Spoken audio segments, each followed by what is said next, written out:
Hello and welcome to the Kongversation. I'm Hyle Russell. And I'm Dustin Jackson. And Dustin, a new Legend of Zelda game is out right now. And I gotta tell you, I just love that proving DK Vine has got its thumb on the pulse of the zeitgeist by, we're recording this on Thursday, September 26th, the day the new Legend of Zelda is out, right? Right. And we are recording an episode of our podcast about the 20th anniversary of Donkey Konga. Yay! Woohoo! Yeah, I'm looking forward to it. You know what, Dustin, though? I feel like an outsider sometimes, and it really pains me to walk this lonely road. It's not a Donkey Konga song lyric. I'm just speaking my truth here, because when I pay attention to social media, the video game internet, the larger video game internet, and I see everybody talking about Zelda or UFO 50 or whatever, and I'm just like, yeah, I don't know what that is, and I don't have time to look into it because I have to prepare my show notes for the spotlight episode for Donkey Konga. And ordinarily this stuff doesn't bother me because I have committed to this life, right? Because like I've said before, somebody has to do this. Somebody has to wave the freak flag for the Donkey Kong universe. And if it has to be me, if I have to exile myself from the rest of the video game world, so be it, because I am proud to be this kind of person. But then when you have to compile, show notes for the 20th anniversary of Donkey Konga, you do feel it. You do feel it a little bit in your chest, this crushing feeling where you start to question your life decisions a little bit. Right. I mean, well, what other podcast is going to be doing a 20th anniversary spotlight on Donkey Konga? The disgusting thing is, Dustin, that if somebody does do it, they'll have more views, they'll have more listens than we will. Because the thing about being the isolated Donkey Kong universe product is we don't have as wide of an audience. If we were just the general all gaming channel where it's like, we're going to talk about 40 new video games this week, and I somehow have time to play them all, and, and we're going to be streaming everything. We're going to be talking about everything. We're video games. You like video games? Come over here. We got video game chat. If we were that, then everybody would be like, oh yeah, the Donkey Kong episode. I remember that game. And we get, 300,000 listens for this episode. But because we're at least the rinky dink Kongversation, a product of DK Vine, people spit on us. Yeah, and deservedly so, but still, it is wet. I mean, I do enjoy when people spit on me, but that's my own private business. I don't want to be, talking about what goes on in the boudoir in public because I have manners. And I'm just trying to delay talking about Donkey Konga, Dustin. I'm sorry. No, I get it. So last week, you asked if I would be on this episode for Donkey Konga, and I said yes, but for the life of me, I don't know why you asked me. I used to play Donkey Konga. I haven't played it in like a long time. I'll tell you the truth, Dustin. Those are your only qualifications, and it's because when I looked at the staff, when I looked at the roster. And, I was like, do I bring in somebody from the staff, or do I break my emergency glass and bring in, say, the geek critique for this? But when I look, I generally try to keep it in-house unless it's a special occasion. And when I looked at the roster and I saw all the names, I was like, Dustin's probably going to be the only one who would want to do this. And really what stuck out in my mind, the reason I didn't even ask you. I said you were going to be on it. The reason... That's true. The reason I did that was because the thing I associate about Donkey Konga the most is because of you. And it's the joke you always make about one of the songs in the American edition of Donkey Konga, Bingo. What a wonderful song to have in this game. It really shows you how hip and cool the Donkey Kong franchise is. Yeah. So you have this, I don't know, a sense of aggrievement when it comes to Bingo being in Donkey Konga just because of the little flourish the child singers put on the song where they go. You mean where they go bingo, go bingo? Yeah. That's pretty good. Yeah. So for whatever reason, that's lodged into my brain. You planted a seed in there that has bloomed. It has blossomed into a mighty oak where I just always think Donkey Konga, Bingo, Go Bingo, Dustin Jackson. It's the Go Bingo game. You know what? That's as good a reason as any, I guess. So that's why you're on this episode, Dustin. Congratulations. Awesome. I wish I hadn't said it. It's going to teach you to watch what you say around me because that's true. I squirrel these little facts away like a nut before winter. And I'm like, one of these days, I'm going to go to town on that nut. It's really is one of those Aesop's fables where you really learn a lesson. And the lesson of this podcast is don't make jokes about Donkey Konga because you'll have to talk about it on a podcast. That's true. It's basically the Faustian bargain you made when you said, I want to do more for DK Vine, Hyle. And I was like, all right. Are you sure?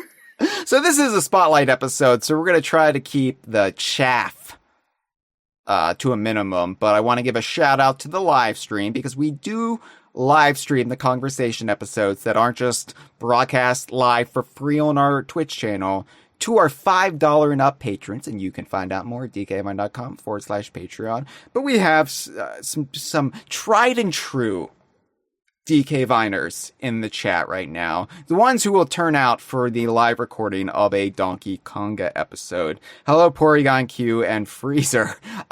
Freezer says, told you, Dustin. So I guess you had this conversation with Freezer. Why you were on this episode? Yeah, I was asking about it when we were streaming, and Freezer did say I was going to be on this episode probably because no one else wanted to. Oh, I thought it was because of the bingo thing. And I was like, wow. Oh, no. No, it was because I'm the only one who would step up to bat to talk about this game, I guess. That's right. Porygon Q says, it's lodged into our brains too. Don't worry. Go bingo. Go bingo. Hell yeah, Porygon Q gets it. This guy knows what I'm talking about.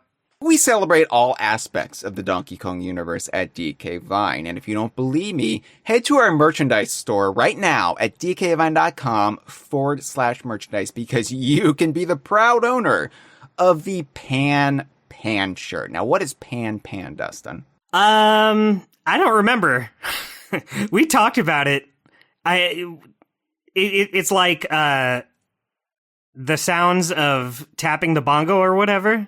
My mind is absolute pudding when it comes to Donkey Konga.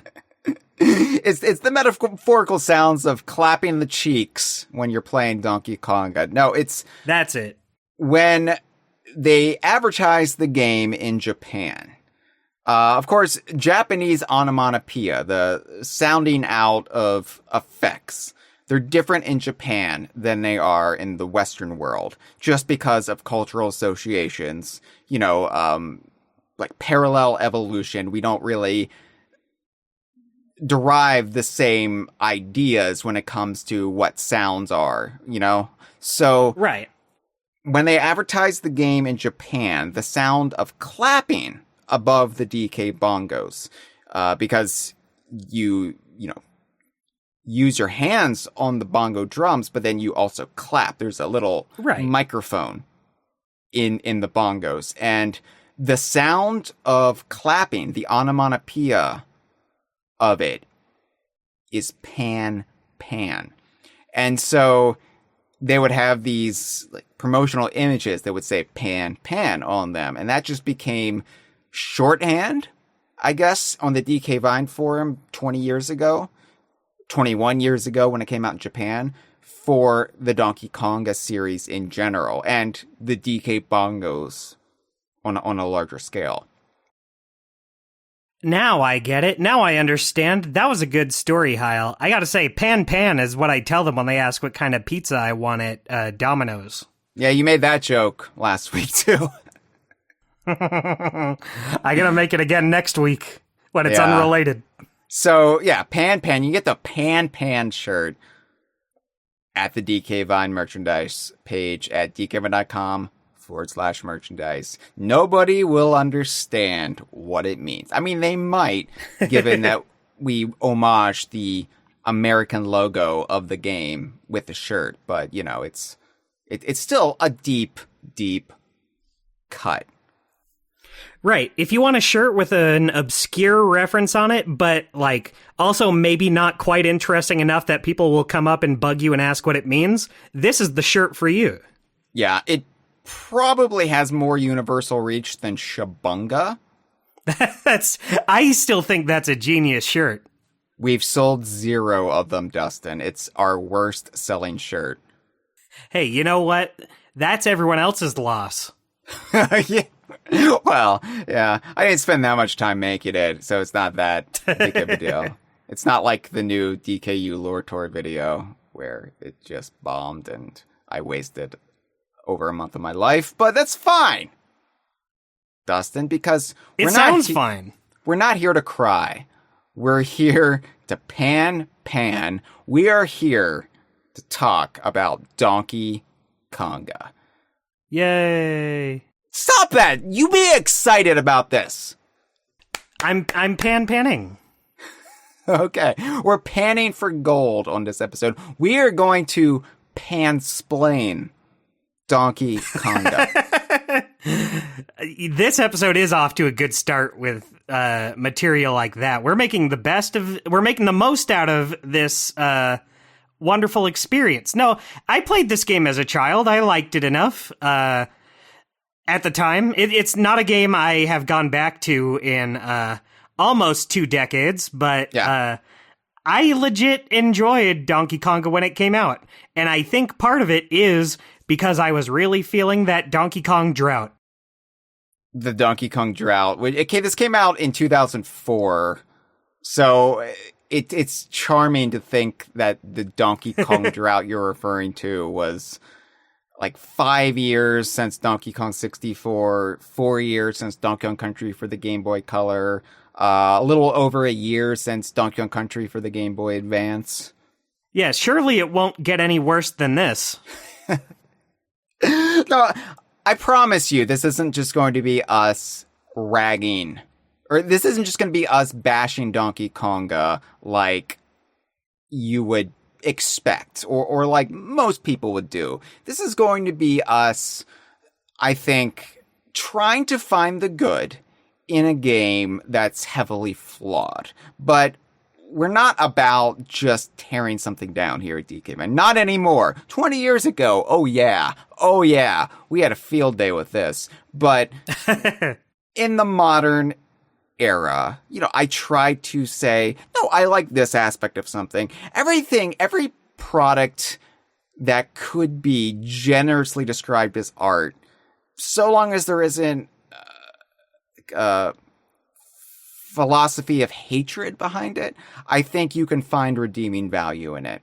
But how much redeeming value might be in the eye of the beholder. I'm sure there are people out there who absolutely adore Donkey Kong, and I don't want to put you off just because we might have some issues with it. We will share some of the stuff we like, and I do like aspects of Donkey Konga. And that's as much as I can say. I like certain things about it. So, Donkey Konga. We are doing this because it is the 20th anniversary of Donkey Konga's release in the Americas. However, it was first released in Japan on December 12th, 2003. It didn't come to the West until 9 months later, first arriving In the Americas, September 27th, 2004. Europe on October 15th, 2004. And Australia and New Zealand on October 28th, 2004. And I gotta tell you, Dustin, there's a trend when it comes to the Donkey Konga series. And I don't know what we did except the Iraq War that like made us get punished more than the other regions. But everything about Donkey Konga, the different international editions of it, Americans got the worst of it every single time. No matter what it is, we got the lesser version of it, even down to the box art of the game. Ugh. I do not like that box art. But I will say, Hyle, may I just say, yes, I do always like the artwork in these games. Like, the promotional artwork they do for the Kongs, I always like that, like the cartoony cell shading on them.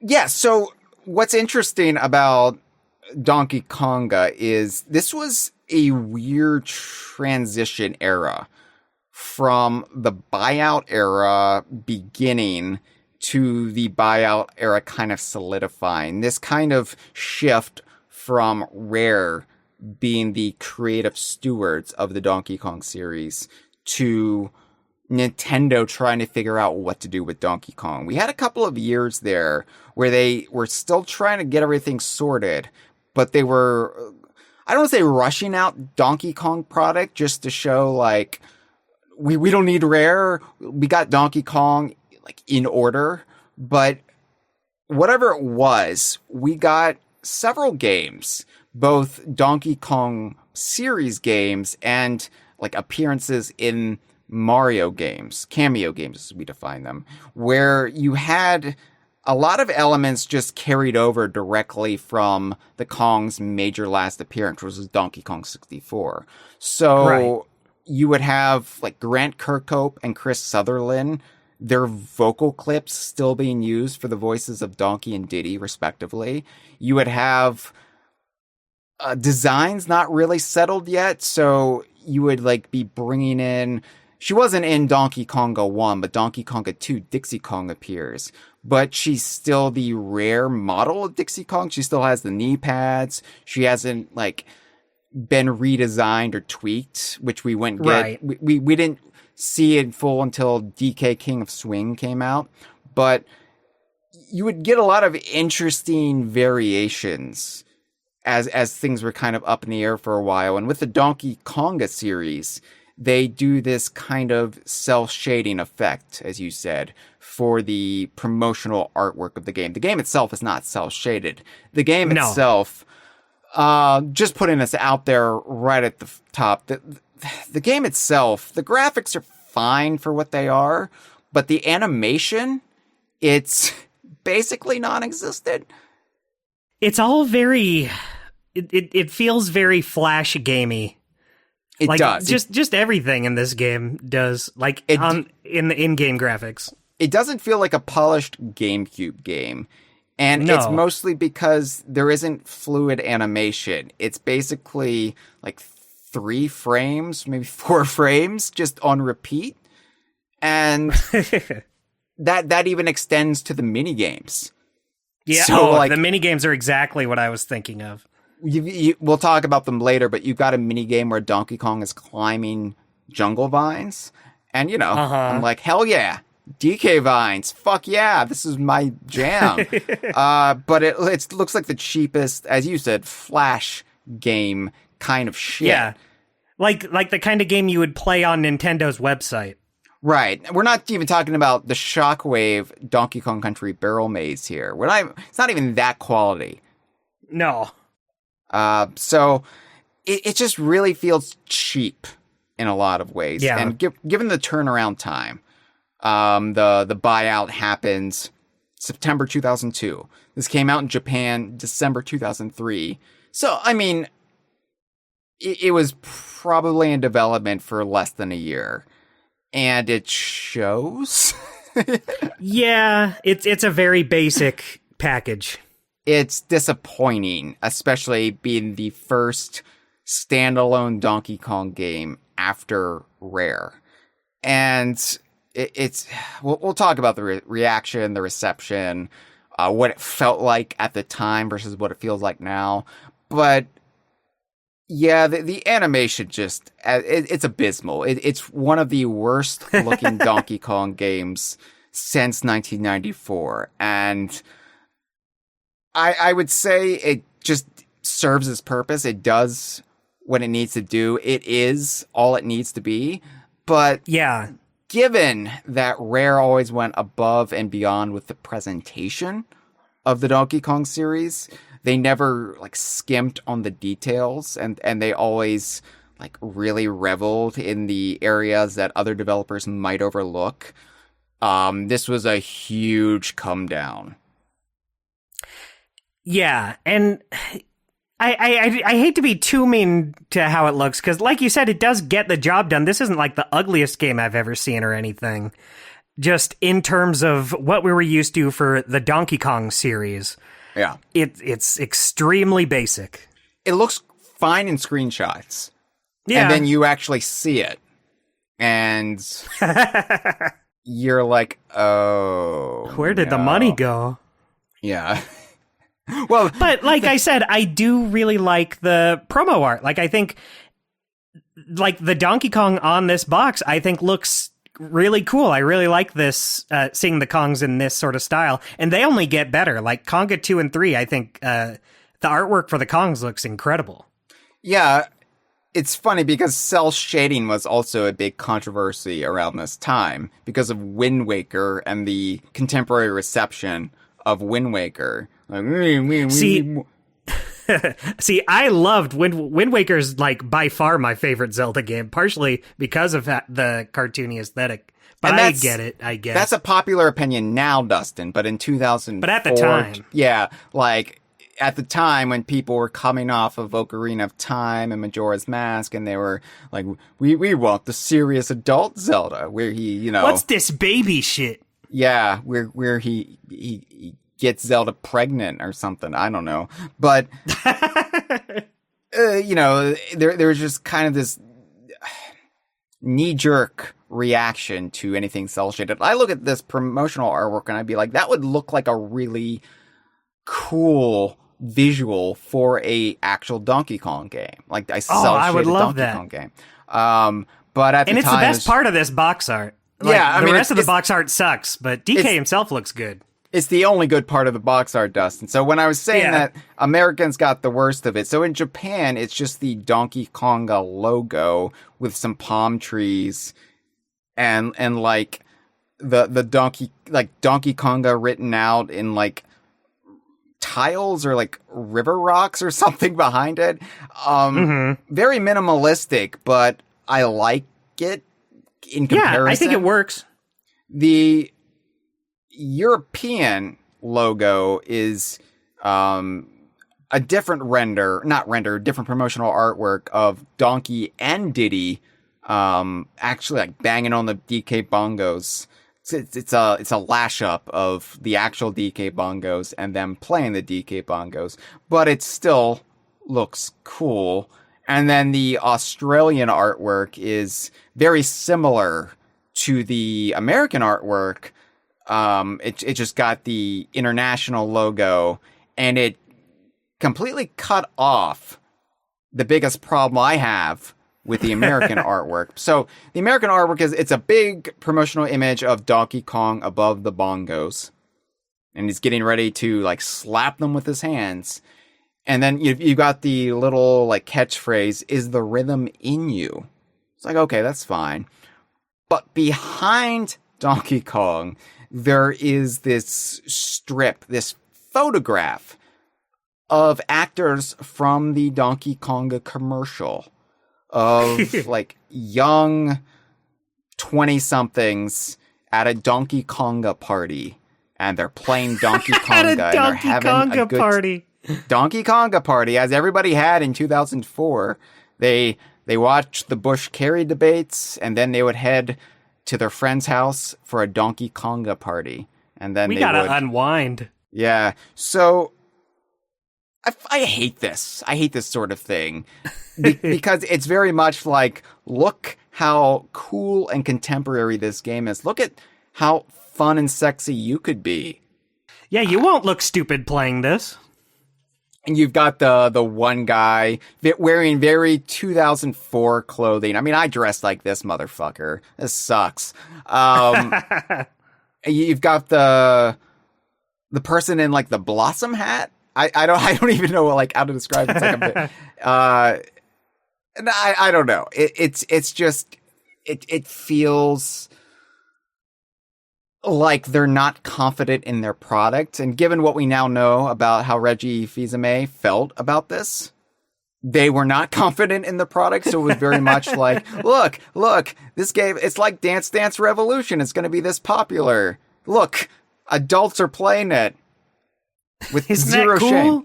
Yeah, I hate These this. aren't even very good photos. Like, DK's covering up most of them. The one where you can see him bring the hand down on the drums, it's like blurred and you barely even see the bongos in the show. It looks like just people looking at like a TV screen or something. It's blurry shots from the commercial. Like, if you try to pause a YouTube video and you get that blur because the resolution isn't that great, because of the compression on YouTube, that's what it looks like. And I'm just like, what the fuck is this? Yeah. This is the absolute worst Donkey Kong box art, I think. Again, coming from the Rare era where you'd have these elaborate character parades and you like would just stare at the box art for like a long length of time trying to absorb all the details. Going from that to this was another huge come down. Yeah. I don't even know what I would do better. Like, I guess get rid of the people in the back. Maybe move Is the Rhythm in You up, like, just put it below the Donkey Konga logo. And then, I don't know, put Diddy there or something. Just something to be like, oh, don't worry, the whole gang's here having fun. Yeah. Anyway, we're not gonna get hung up on the box art. Just know that everything in the American releases about this game is the worst version. We'll get into it when we talk about the track listing, but Donkey Konga was developed by Namco, and this is during the period of time where Namco really struck up a partnership with Nintendo. Like, it was almost like they no longer had Rare, so Namco really like stepped up to the plate and be like, yeah, we'll do the next Donkey Kong game for you. We'll do the next Star Fox game for you. We'll do Mario Kart in the arcades for you. Namco was just got their stank all over the place during the mid-aughts. And here's the thing. This is like no slight towards Namco, because what they did with Star Fox, I love Star Fox Assault. Yeah. I think love is a strong word, but I enjoy it a lot. So my two favorite Star Fox games, Dustin? Adventures and Assault. I think that's fair. I think that adds up, especially since those ones have the DKU elements that you love so much. Not just that, I think Star Fox Assault is really fun, and it's a really fun evolution of the traditional Star Fox gameplay. But anyway, I just want to say, like, I don't have any grudge towards Namco in particular when I go on my Donkey Konga rants, because they really wowed me with Star Fox Assault when I was very, like, on edge about that one, because, like, look how it looks compared to Star Fox Adventures. This is going to be terrible. I do think early footage of Assault didn't do it any favors. Yeah, but Cameron and I enjoy the final game. Cameron and I talked about that on our E3 2004 episode earlier this season. It definitely got a glow up after a certain time, and then once you actually like played it and felt it, it was just like, oh, okay, yeah, this is fine. But yeah, now I'm on board. Of course, Namco also developed the Taiko no Tetsujin series. Right. The Taiko drum series, which is, of course, more widely known and beloved than Donkey Konga will ever be. and is still being made today, and actually has several references in the Mario Kart Arcade GP series. So, bully for them. But this is the game that brought the DK Bongo peripheral to the world, and was arguably, because you could get technical with this, but I would say it's the first high-profile game in the Donkey Kong series not to be developed by Rare since 1994's Donkey Kong on the Game Boy. And I think that's fair to say. There is 2003's Donkey Kong Country Barrel Maze, not developed by Rare, but I know a lot of you won't count that because you're cowards. And then there's Mario vs. Donkey Kong in earlier 2004, but I always say Mario vs. Donkey Kong, they're more Mario games than they are Donkey Kong games. Sorry. Right. Plus, it's just kind of a smaller side series anyway, not to disparage it. We did plenty of that in the Mario vs. Donkey Kong remake episode, but yeah, I wouldn't count it as like a big major game for Donkey Kong. They're sort of like continuations of the arcade series, but with a more Mario-centric point of view, where I would say that the Donkey Kong arcade series has a more Donkey Kong-centric point of view. Yeah. And this is definitely the first post-Rare game, sans Barrel Maze, that focuses on the Rare elements of it all. You know, Diddy Kong, the Congo Jungle, all the characters and themes. It's the first one to really like take all of that stuff and continue it from where Rare left it. So you might imagine then, Dustin, and I mean, you were around then, so I don't need to tell you, you might imagine the reaction by the tried and true Donkey Kong Country fans, DK Vine and myself included, when they announced Donkey Konga in 2003. It wasn't great. It wasn't very kind, and in our defense, we wouldn't know how history would play out, you know, and I think there's always this expectation, and, you know, I'm always so hard on the people who were expecting the first Rare game on the Xbox to be something like Banjo-Kazooie right out of the gate, when, no, they were going to finish what they had in development for the GameCube, and that was Grab by the Ghoulies. But, right. Yeah, I am like, people are so irrational when it comes to what they're expecting as the first Rare game on Xbox, and Grab by the Ghoulies is a great game, and you're just not giving it a chance. Well, I say all that out of one side of my mouth, but then on the other side of the mouth, I'm saying at the same time, oh, well, why is Nintendo's first Donkey Kong game after Rare a rhythm game with a bongo peripheral? This is not off to a great start, because this sets expectations. This sets the tone. And, right, you know, obviously they were quickly getting to work on so many projects for Donkey Kong. I mean, even before, preceding Donkey Konga, you had Donkey Kong Country GBA and Donkey Kong Country 2 GBA, depending on where you lived in the world. You had Mario vs. Donkey Kong, which, you know, controversial for different reasons. You had Donkey Kong Jungle Beat, announced at E3 2004. You had DK King of Swing, also announced at the same show. So you had a wide array of Donkey Kong games kind of right out of the gate. But Donkey Konga was the first one, Donkey Kong Country for the GBA aside, that was announced. And it was like, is this all Nintendo's going to do for Donkey Kong? Is this all they think of Donkey Kong? Which, no, of course not. But not knowing any of that and being in the dark and being young and impulsive and ready to have this sense of agreement about everything towards how Nintendo was going to handle the Donkey Kong series, it was a volatile way to kick things off. Right.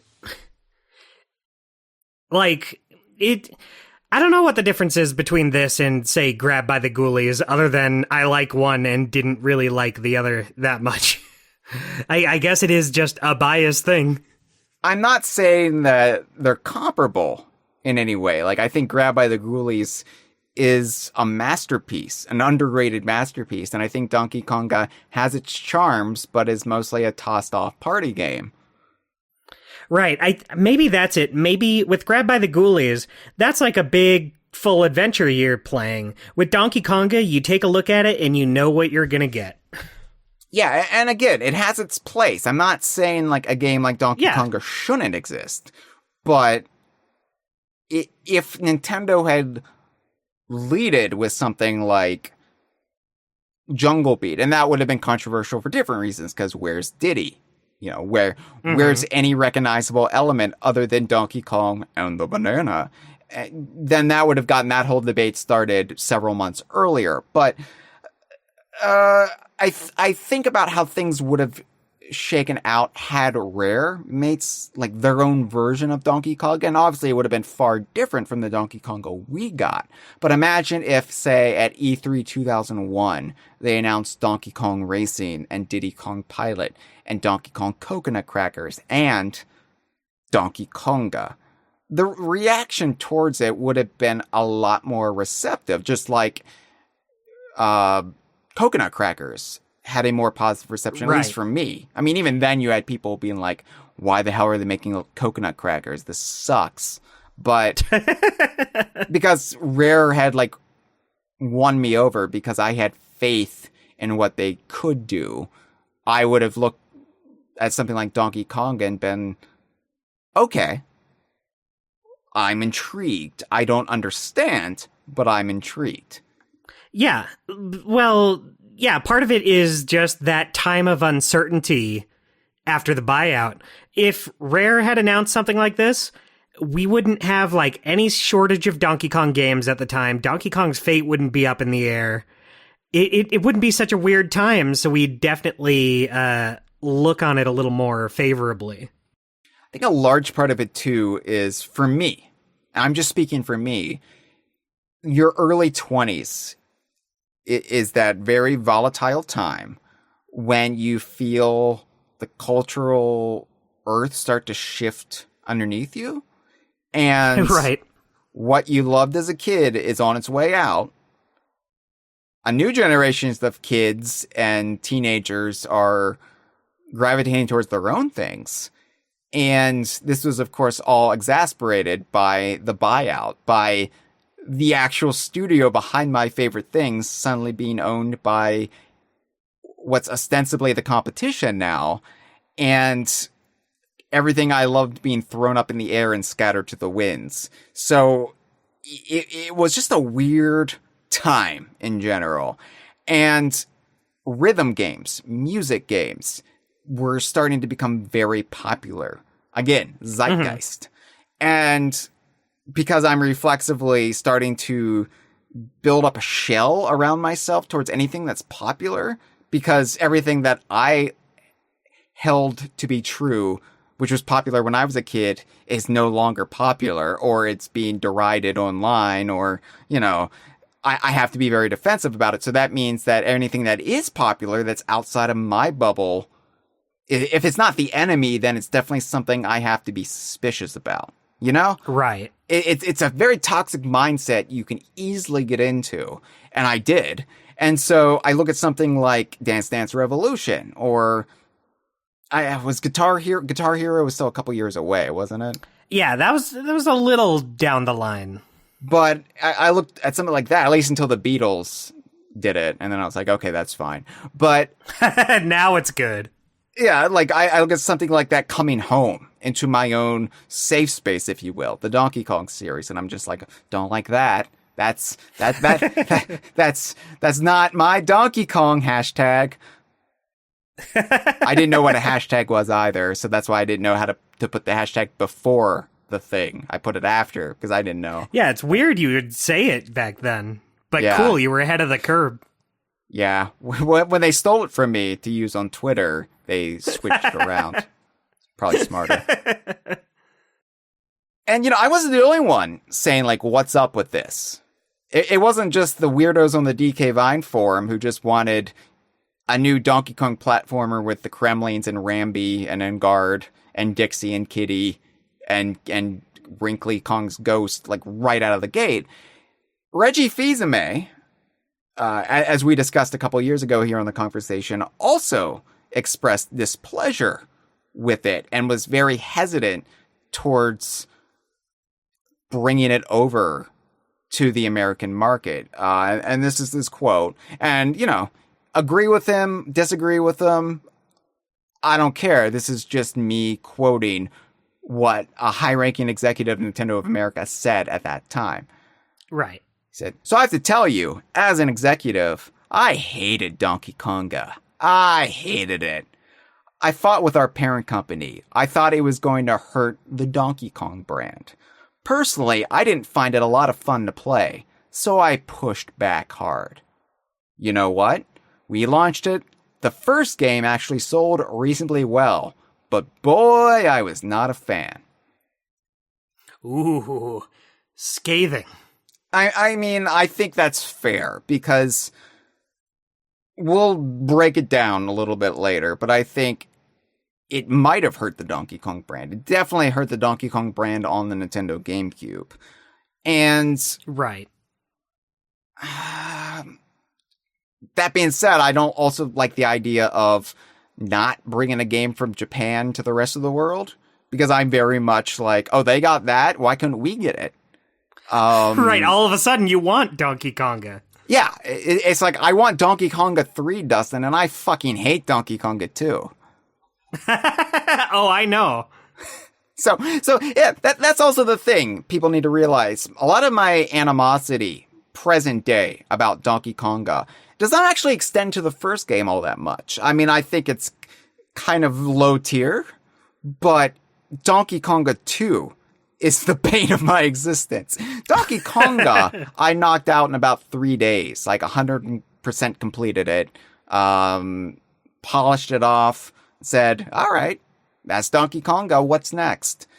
Donkey Konga 2 is the game that utterly broke me because of the difficulty spike. Right. So it's been a while. Explain to me exactly what it is that Donkey Konga 2 does that is not a big issue in Donkey Konga 1. You said the difficulty spike, but what are the specifics? So there's a couple things, couple little elements. So Donkey Konga 2, there's a mode called Gorilla Duet. So you can do the single player, and you can do duet, which is cooperative drumming. And that's where you're partnered with another player or the CPU. And if you're partnered with the CPU, then it's all on you. You've got to basically deliver a perfect performance. Like lining up all your bongo beats, your pans, everything. Like, let's say maybe 98% perfect. They give you a little bit of wiggle room, but not much. And is the CPU just not very good? No, it penalizes you. So basically, it penalizes you for playing with the CPU. It's like, well, the CPU is going to do fine because it's the computer. You have to step it up. Right, gotcha. And it's brutal. It's absolutely a grueling slog to do it by yourself.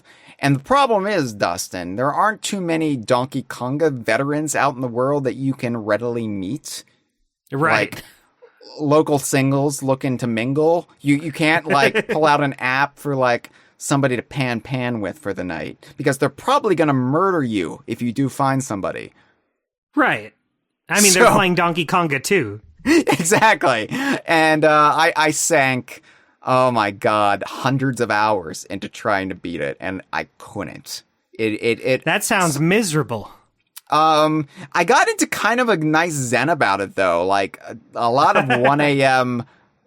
sessions just on the floor getting all sweaty with my DK bongos. And I would try all sorts of different things. I would, like, try to do the 2-player without the CPU and use 2 sets of bongos. And I would try to use my feet. I tried to think of everything, and I just couldn't find a workaround. With the original Donkey Konga, though, there is an exploit, and it's cheap. It is cheap, and I will cop to that. I will admit that they were probably correct to correct this in Donkey Konga 2. But in the original Donkey Konga, a lot of the time the game will not register the difference between hitting both bongos and just hitting one side or the other. So you could hit both, and it will just count as the correct left or right bongo drum. Wow. So you can kind of dull your motor reflexes a little bit, and if you just hit both sides of the bongo and clap, you get a passing grade. Good job. Yeah. I'm glad you did it. Once I figured that out, I was just like, oh. And I beat Donkey Konga. Like, when I say beat Donkey Konga, I did everything you could plausibly do for Donkey Konga in about 2 or 3 days. I forget the exact number, but it was definitely like less than half a week. Right? And I was like, all right, cool. That wasn't so bad. That wasn't so painful. So with Donkey Konga 2, when I got around to Donkey Konga 2 in my slush fund playthrough on the DK Vine forum, I was actually looking forward to it because I was like, well, the first Donkey Konga was kind of breezy and it wasn't as painful. I mean, it was, as the kids now say, cringe, right? Like it was, there were a lot of parts where you're just like, I would be embarrassed to be seen playing this, right? Right. You wouldn't want to be plastered on a box art for it. Right. In my little Blossom hat. I wouldn't want that. But at the time, it was just kind of like this quick and dirty thing, this little part of Donkey Kong history. And I was like, okay, I'm kind of curious to see what Donkey Konga 2 is like, because I never played it when it came out. Like, I owned it, I bought it, but I never got around to playing it until Donkey Kong Country Returns brought me back into the DKU full time, and I was like going through my back catalog, and it's like, all right, Donkey Konga 2. And wow, I did not expect it to be my breaking point. I did not expect it to slap me across the face. But that is the difference between Donkey Konga 2 and Donkey Konga 1. Donkey Konga 1, the difficulty is lower, and there are exploits. So you can see the whole thing, you can play the whole thing in a relatively short amount of time. Interesting. I've never played Donkey Konga 2, and I guess I'll continue to not play it. It's in some ways more interesting from the lore. And I use that term loosely, but there is actual Donkey Kong lore that you can kind of have fun with if that's all you're showing up for. But it's fundamentally worse in so many other ways. Right. Dixie's in it, though. Dixie's in it, and that does help. Big Ape City, you get to see more of Big Ape City. You get to visit the Donkey Kong Island Hall of Records. That's pretty cool. That's neat. Yeah. There's little carousels with rhinos on it. There's bridges in Rattly's honor. That's fun. That's good, at least. But the track listing's even worse in some ways than Donkey Konga 1.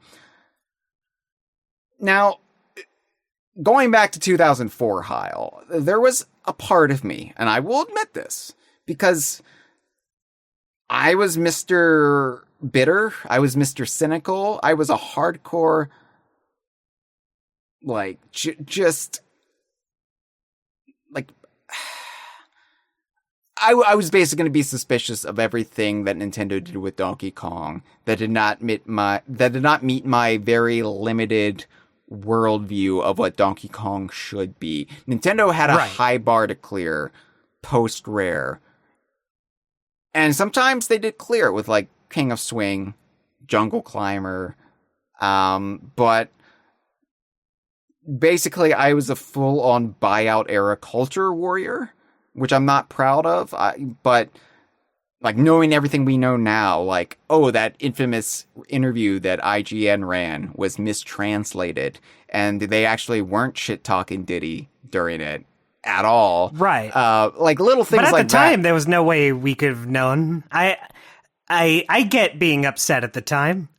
So I was always going to have that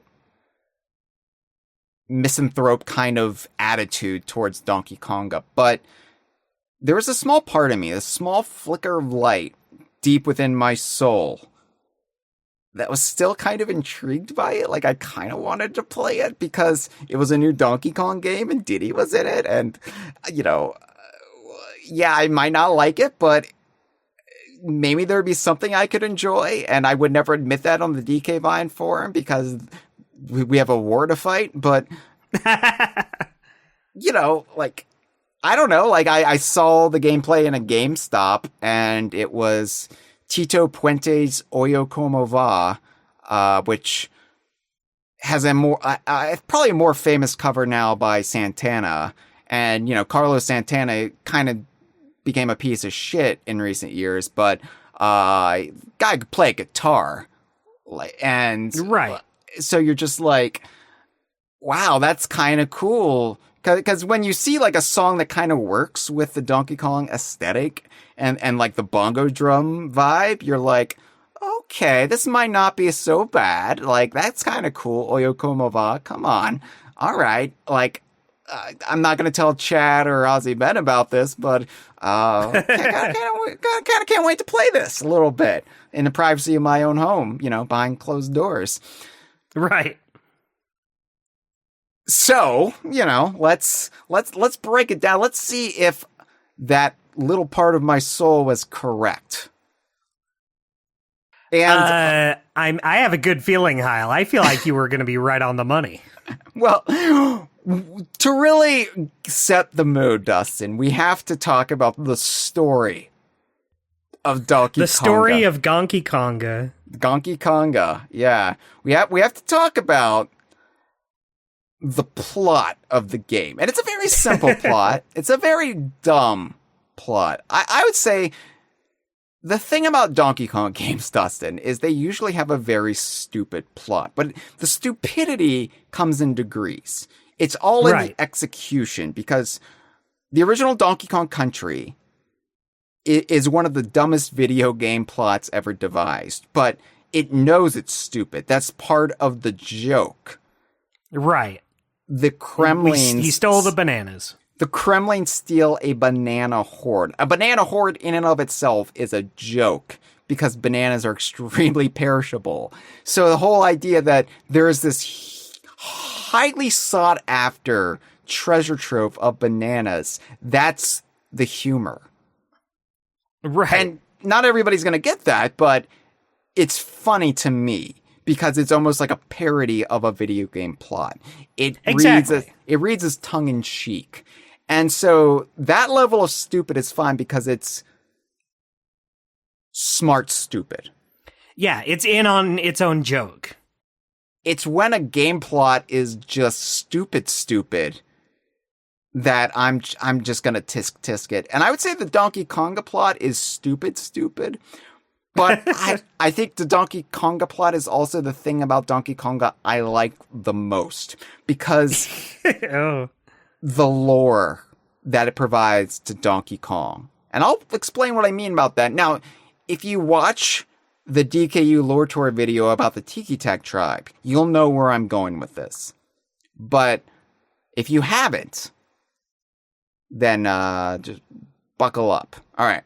So how do you want to read the story, Dustin? Because I feel like we have to read it verbatim. Right. Yeah. Should we just read like one screen each? That Yeah, might be the cleanest way to do it.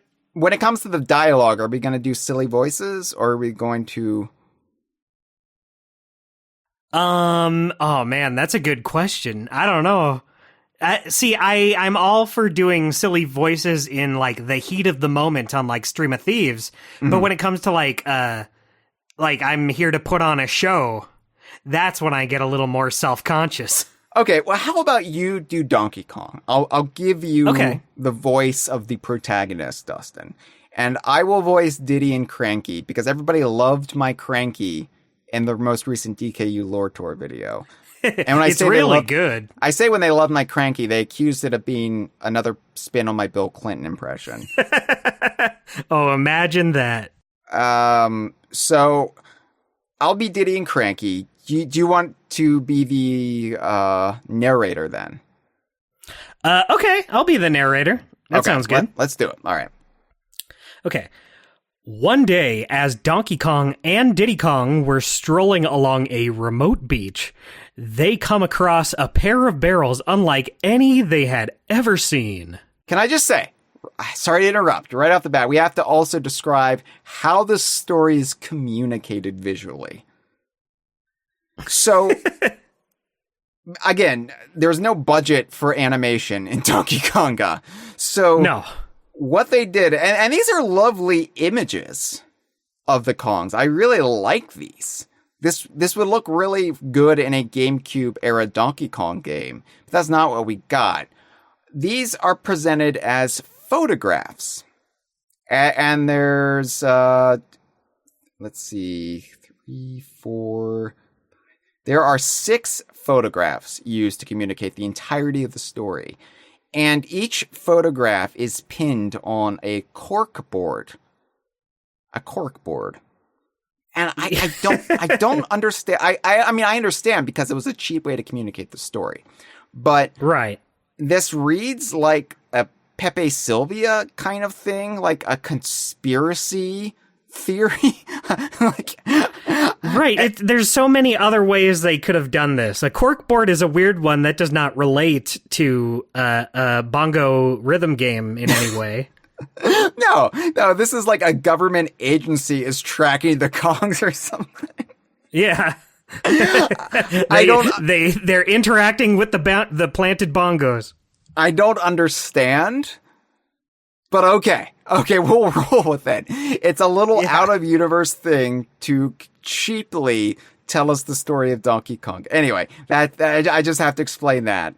It's stupid and weird, but at the same time, it's like, who cares? It's just a way to get what little story we have across. I care because I care about everything related to Donkey Kong. But I think it would have been so easy to just be like, instead of putting like a corkboard background, just have it be like trees. Yeah. Like just have it be a background of a tree pattern. That would work fine. Or just do a full scale image and just have the dialogue underneath that. I'm guessing the reason they didn't do that is so the text would not overlap onto the picture. It keeps it nice and clear. They've got a shadow effect, like a drop shadow effect underneath the text. They could, like, you just add a little bit of stroke to it, like an outline. It's fine. Anyway, this first picture is Donkey and Diddy on a remote beach somewhere off the Congo jungle, and they find the DK bongos like in a palm grove. Right. All right, and then Donkey Kong speaks for the first time. What weird little barrels. I wonder where they come from. DK picked up a barrel and began to squeeze it. A natural reaction to finding a little barrel. He had just played bongos in DK64. He knows what they are. He didn't know what these were, Dustin.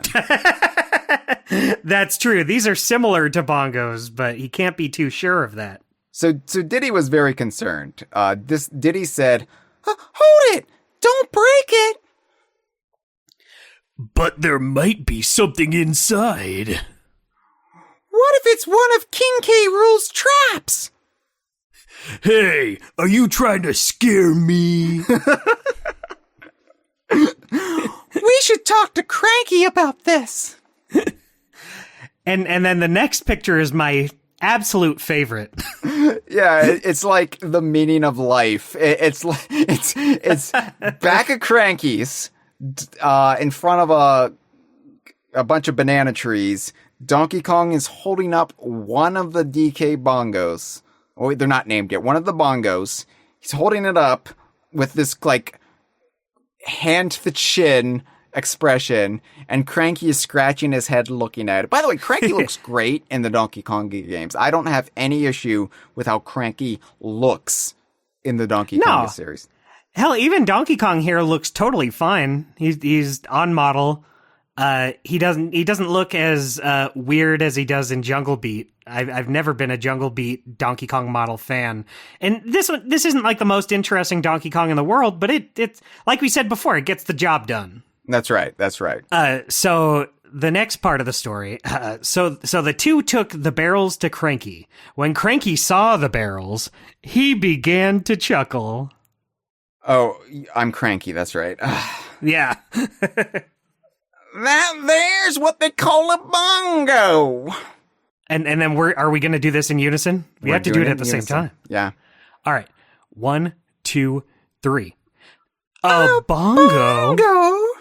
That was not in unison at all. It's close enough, Dustin. Close enough. Yeah. A kind of drum. This one's something of a legend hereabouts. Ooh, I'll call it the DK bongo.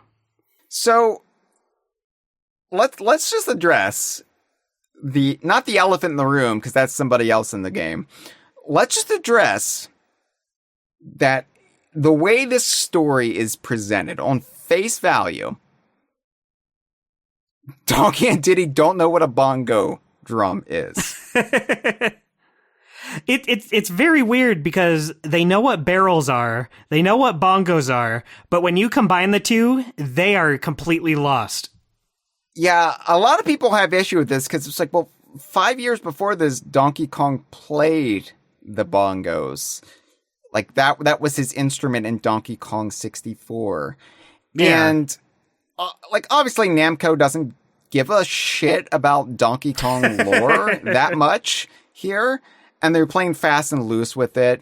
And you can hand wave it away because Donkey Kong knows what a bongo is, but he's surprised that this is a bongo. Okay, like if you squint and you plug your ears a little bit, this can work.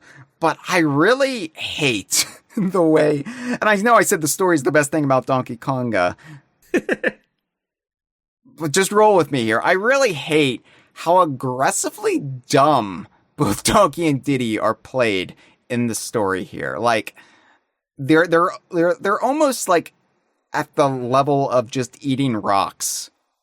Yeah, what are these strange things? And yes, and Donkey's like, oh, okay, I'll call it the DK bongo. Like, what? I have discovered this. Yeah, no, like, you can't just claim bongos. Yeah, like Cranky says this one's something of a legend hereabouts. So obviously there's stories, there's literature about these things, and Donkey's like, whatever, dusty old books. I'm calling it the DK bongos, and everybody just rolls with it because he's the heir to the island. Yeah, throw those legends in the trash. These are DK bongos now, going forward. It's like Logan Paul strolling into the suicide forest in Japan and calling, it's like, I hereby declare this to be the Logan Paul Woods. I think it might be, I think DK claiming the bongos might be frowned upon a little less, but similar, yeah. These are still a historical artifact, Dustin. Like, I'm saying there's like reverence. Right, these existed before Donkey Kong. You can't just call them your bongos. Right, like what the... Anyway. Let's continue. Yeah, if they were just like a new thing, it would be fine. Okay, yeah. So DK began... Sorry, you go ahead. The third picture, Dustin. I know you're excited. You're eager. You're full of vim I'm and really vigor. champing at the bit. You are champing right now. And the third picture is Donkey Kong looking rueful over the DK bongos while Diddy approaches him. This is basically Clarence Ferguson and his dad. So the text says, DK began pounding on the bongo. Mm-hmm. And then Diddy says, ha ha ha ha, you're awful, Donkey Kong. And Donkey Kong says, think you can do better, Diddy? Next, it was Diddy's turn, but... Ha! You're no funky monkey yourself. DK laughed and clapped his hands. I like how Donkey Kong was just like cracking up over his witty repartee with Diddy. He's like, oh, yes, I got him. One thing I do like about this is it kind of, and, you know, I doubt this is what they were going for, who can say, but it kind of calls back to, in DKC1, when DK and Diddy were kind of messing with each other a little bit, it feels like a legitimate, friendship the two have going on, where Sure, friends will just rip on each other from time to time. They'll make fun of each other. They'll shit talk. And I like that that's what DK and Diddy are doing here.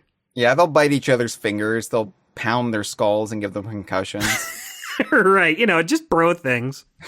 So the fourth picture illustrates what happened when Donkey Kong clapped his hands.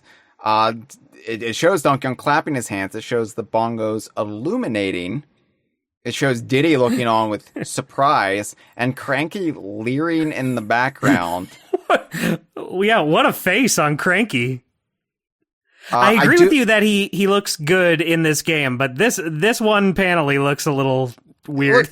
Yeah, I think there's like, because of the glare off the bongos, they like cast him in shadow a little bit, but he looks like he's got black eyes, like he's some sort of possessed. I don't even know. Like he's got some sort of entity, perhaps unleashed from the DK bongos, entering his body. But other than Cranky, I like this image. I like the jungle sunset in the distance, the purple sky. Like that's really cool. Yeah, it feels like they do. When you look at these pictures, it feels like they kind of do get Donkey Kong in his world. They're good approximations of the old rear renders. Yeah, exactly. That's a good way to put it. So suddenly, the bongo began to glow. Whoa, DK! It lit up when you clapped! Yep! That's one of the odd things about this instrument. It glows and makes sounds when you clap. Yeah, that's one of the odd things about this. It's full of magic.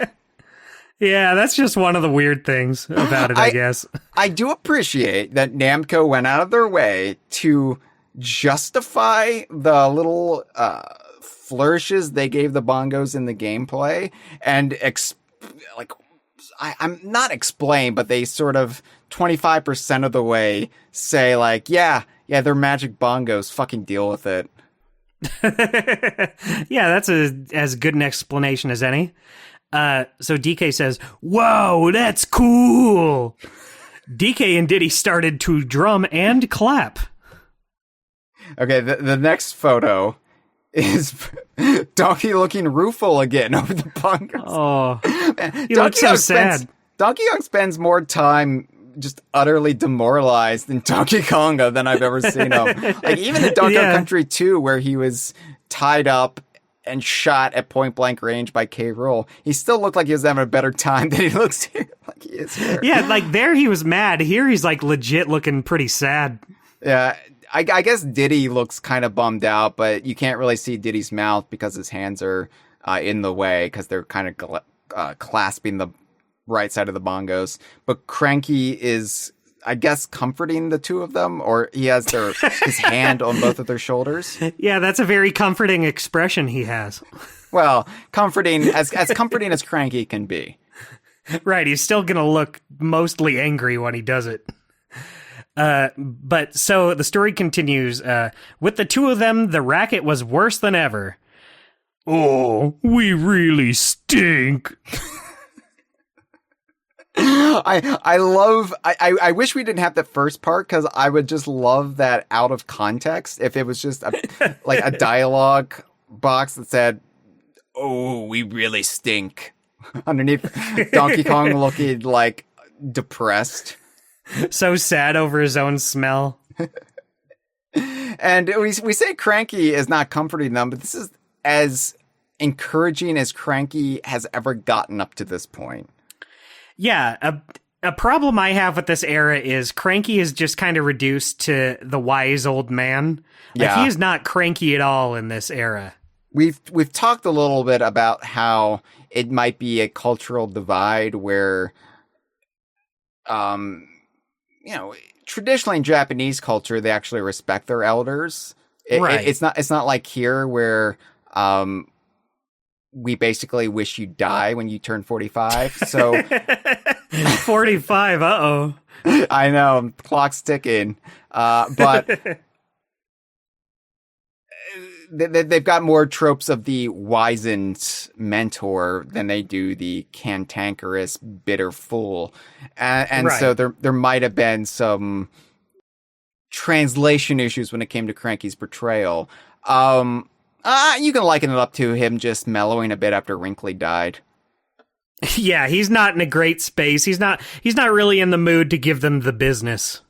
What I find funny, though, is I would say that Cranky's overall artwork softened with King of Swing onward, but here he's still got the sourpuss expression on his face from the Rare era. He has the very wrinkly lips. Yeah, and he's just got like the furrowed brow constantly, so he just looks pissed off, even though he's saying the following: "No one's a pro at first, boys, but if you practice, you'll get better." Oh, how nice of him. I know, like, again, that's the first kind thing he said other than, "I can't believe you got your bananas back," or, "Well, Diddy, you got all the hero coins." Yeah, just acknowledging that you did something good. So Donkey Kong says, "Practice? I hate to practice." Then Donkey Kong had an idea. Hey, Cranky, if we get good at this, can we become famous? I guess that's possible. So, okay. And I love this picture. Okay, can I just address that, though, really quick? Yeah. Donkey Kong, your name is Donkey Kong. You live on Donkey Kong Island. You are famous already. I have a feeling you're pretty goddamn famous. What the hell is the... woe is me. I'm only the heir to the chieftain of this island. I am a recognized hero throughout this archipelago that we inhabit. Over in the Mushroom Kingdom, they're always calling on me to be a go-kart champion and what have you. But just not enough. But yeah, nobody knows of my bongo skills. How many famous bongo drum players can you name, Dustin? Less than 5, I can tell you that. Yeah, like Desi Arnaz? That's one more than when I said less than 5, what I really meant was 0. Don't get me wrong, I'm sure there's widely regarded bongo players. But I'm sure. The kind of fame that Donkey Kong is talking about, he's not talking about, a really respected session musician. Yeah, like the things you are famous for, like, not to disparage bongo players, but I would assume like saving your island multiple times and being a star in Mario's many activities kind of would be a bigger boost to your popularity than playing the bongos. Yeah, like talking about Desi Arnaz again, I Love Lucy. Little Ricky, his son in the show, did not look up to Ricky Ricardo, his father, for being a famous bongo player at the nightclub. He looked up to Superman on TV because Superman was a superhero who saved Metropolis all the time.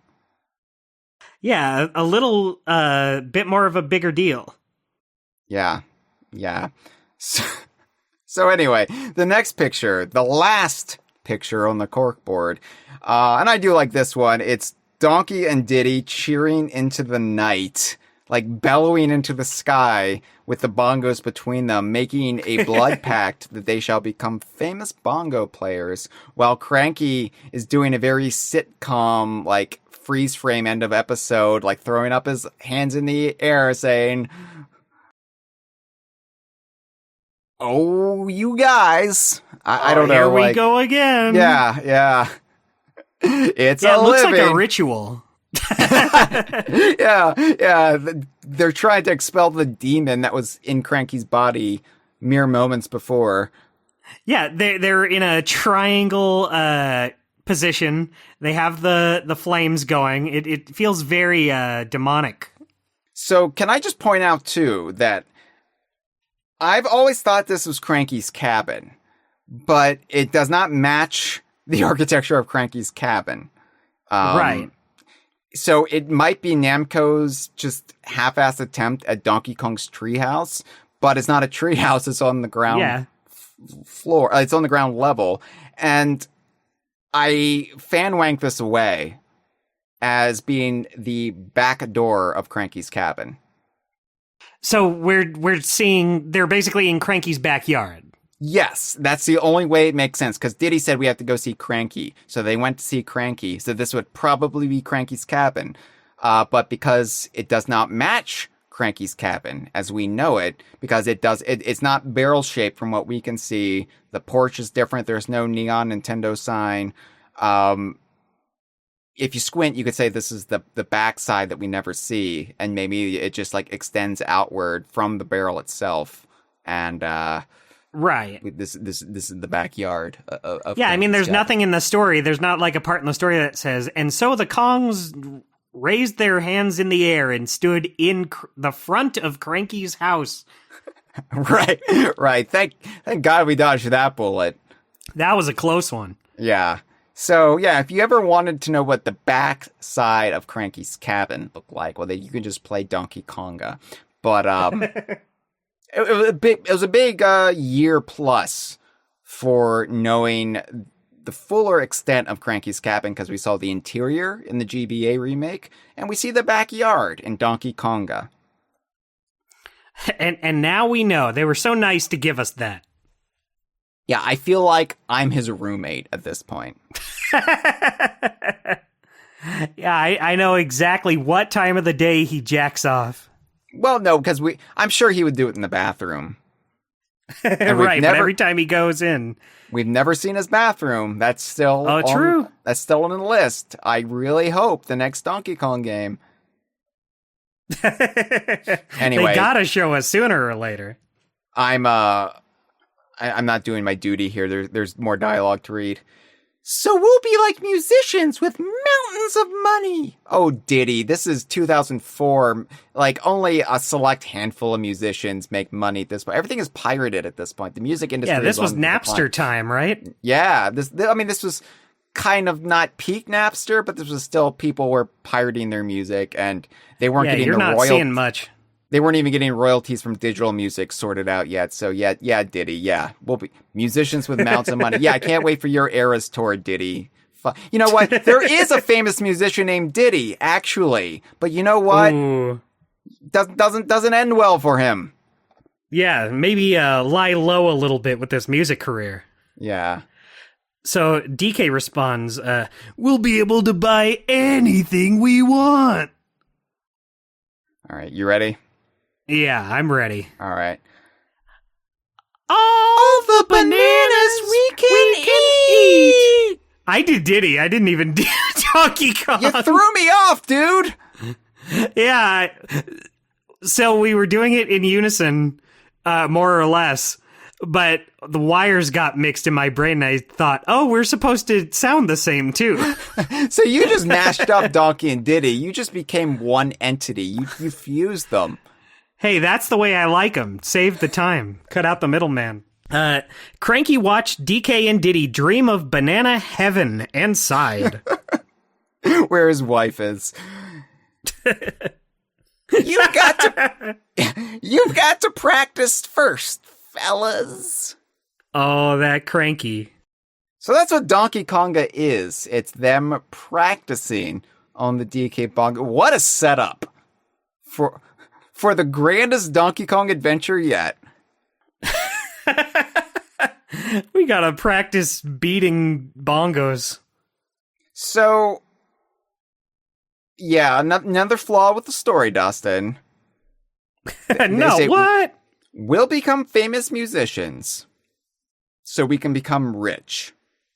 And then, if we're rich, we can buy all the bananas we want. You have bananas. Well, yeah, actually. The banana horde. Now, I guess if you can be charitable and you want to like massage this into the rest of Donkey Kong canon, we've seen how they obtained the bananas from the banana horde in Donkey Kong Country Barrel Maze. And I know Namco knew this. I know they were in communication with the team behind Donkey Kong Country Barrel Maze while they were making Donkey Konga. Of course. So it's a very arduous process of taking the remote control barrel into really hostile territory of the Congo jungle and collecting bananas. And Diddy is thinking, if we just become famous musicians and we have all the money we want, then we don't have to do that. We could just buy them at the grocery store and build up our horde. We don't have to do all this barrel. So it's just Diddy being lazy or wanting to be lazy, but I don't think that was Namco's intention. if I'm no, they would never truth. want to. They would never want to portray Diddy as a lazy bones. So yeah, the story of Donkey Konga. So Donkey Konga, the gameplay for those who don't know, it's very simple, and I've already alluded to most of it. A song will play, and it will usually be a cheap cover of a well-known song, many in the public domain, but some that are actual like songs that you have to negotiate the rights to. Right. And as the song plays, little notations will scroll across the screen. And when they line up with the target, that's when you have to hit the DK bongos. If there's a yellow symbol, that means you have to hit the left bongo. If there's a red symbol, you have to hit the right bongo. If it's a full pink symbol, that means hitting both sides of the bongo. And if it's this blue, like, explosion symbol, that means you've got to clap. Pan, and maybe another pan. But the thing about clapping, though, Dustin, there is an exploit there, too, that is, I think, carried over into the other Donkey Kong games. I've never played Donkey Konga 3, but I can't imagine there would be any way to get around this. Most professional Donkey Konga players do not actually clap your hands, as the song goes, the Donkey Konga theme. They actually just tap the sides of the bongos, because the noise of doing that registers as a clap, especially if you do it in close proximity to the microphone. And it saves a lot of hand pain. That is the thing, because it turns out clapping aggressively, it will bring you pain the next day, as I learned beating Donkey Konga and trying to beat Donkey Konga 2. Yeah, like, do it once or just like a couple times, it's fine, but they ask you to do this a lot in this game. It's kind of obnoxious, yeah. And the thing about music, generally speaking, the bongo drums are an accompanying instrument. They're not providing the full breadth of the instrumentation, the melody, right? Because you'll have guitars, you'll have rhythm guitars, you'll have bass guitars, you'll have other instruments, the tambourine, maybe. The bongo is not generally meant to be played for the entire duration of a song like, just off the top of my head here, The Locomotion. Or Dancing in the Street. It's not the dominant instrument. Yeah, so making it the dominant instrument really does a number on your hands. Yeah, boy howdy does it. It's kind of dumb, actually. And that's kind of the big fatal flaw of Donkey Konga, is it would be fine if this was like a rock band scenario, or they actually used music that was meant for the drums, for the bongos. Right. Things with a more heavily Latin beat, Afro-Cuban, being more authentic to the actual instrument rather than just shoehorning any slop you can get the rights to into your game. Wow. I'm not saying like, oh, cultural appropriation. Like, that's not my soapbox that I'm on right now. Right. I'm just saying it doesn't really work for most of the tracks they selected, does it? No, I don't think so. Yeah. So there. All songs come in 3 difficulty levels, and depending on the intensity, how many beats you have to hit, etc. Monkey is the easiest. Chimp is the medium. Gorilla is the hardest. Now, again, Donkey Konga, the original, there are the exploits you can do, so it's not so brutal. Even Gorilla mode is pretty simple. You can get the hang of after a few goes. So it's not the deal breaker that Donkey Konga 2 became. Right. The DK Bongos, however, we're talking a little bit about lore again, because the DK Bongos seemingly generate banana coins. So Donkey Kong... They really are getting rich playing. Well, that's the thing. I don't know if they meant to convey this in the story. I don't know if this is supposed to be a literal thing. It comes off as very literal in the game. Or if this is supposed to be like people chucking money at them, like they're busking, and people are like throwing money into their hats or whatever. But the way it's portrayed in game is Donkey Kong plays the DK Bongos and banana coins spill out when he plays well. Man, if that worked in real life, I would definitely play this game more. Right. If they actually paid me to play this, sure, I would play it every day. Don't mind if I do. Then I wouldn't have to beg so much on my podcast about Donkey Konga to become a DK Vine patron. That's true. So it's portrayed as alchemy, essentially. Money from nothing. And whenever Donkey Kong's really got a rhythm going, there are also balloons that appear behind him with the DK logo on it, which they changed this up in later Donkey Konga games. Like they become toy airplanes in Donkey Konga 2. Obviously, of course. So I always took this to be psychic manifestations, like mental imagery that Donkey Kong's thinking of made real when he plays. So if he's really getting into the music, he's like, my life brings me meaning right now. I am feeling so fulfilled with my life. So obviously he's thinking about life balloons, the thing that carries them back into the levels when they get touched by a beaver. So like there are these like, I guess like thoughts made physical with the DK Bongos, and balloons appear behind him when he's really getting into the music. Now, the balloons probably fade after a while. Like, he's not just generating infinite balloons or toy airplanes in Donkey Konga 2, where I guess he's like, wow, this is really elevating me. It's lifting me up like I was in one of Funky's airplanes. So he's thinking about airplanes. But as if I were in an airplane of some sort. It's dumb. Yeah, that's it. Now, that's the end of that sentence. Let me get into my theory about where the DK Bongos came from and maybe the banana coin of it all. Okay. I think the DK Bongos are artifacts created by the Tiki Tak tribe that were lost. Maybe the Tiki Tak tribe used them as part of their rituals to put under the influence the wildlife of Donkey Kong Island. We know the Tiki Tak tribe are very musical. They're very musical based. They would have like the Tiki goons in drums themselves, right? So Right.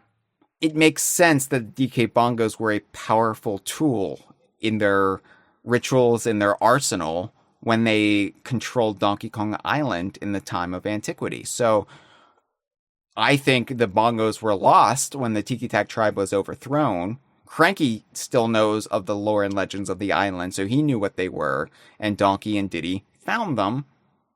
They washed ashore after generations, and they found them on the Congo beach. Some like unexplored part of the Congo beach. They don't go much. Right. And now they're called DK bongos. Now they're called actually. DK. Yeah. They were called Tiki Tong bongos back in the day, but now they're Donkey Kong bongos. But that also might suggest that the original banana coins, the whole monetary system of Donkey Kong Island, originated based on what the DK bongos like pulled out of thin air, but what they kind of created from nothing. Like that became the currency of Donkey Kong Island, and then essentially now Donkey is just counterfeiting. I guess so. I guess so, yeah. I mean, if you're... Hey, as long as no one else knows, it's fine. Well, also, if you're, like, the future heir of the island, who's going to stop you? Yeah, I guess you're just creating the currency for the island. This led to enormous inflation on Donkey Kong Island, and that's why it was hit really hard by the Great Recession a couple years later, but, you know... Right, of course. That's why they stopped playing the bongos at that point. That's why the Donkey Konga series ended. Yeah. Our economy's just totally fucked, Diddy. We gotta stop playing these bongos, I think. Yeah, I have to move to a less impressive treehouse because the bank is foreclosed on my one treehouse.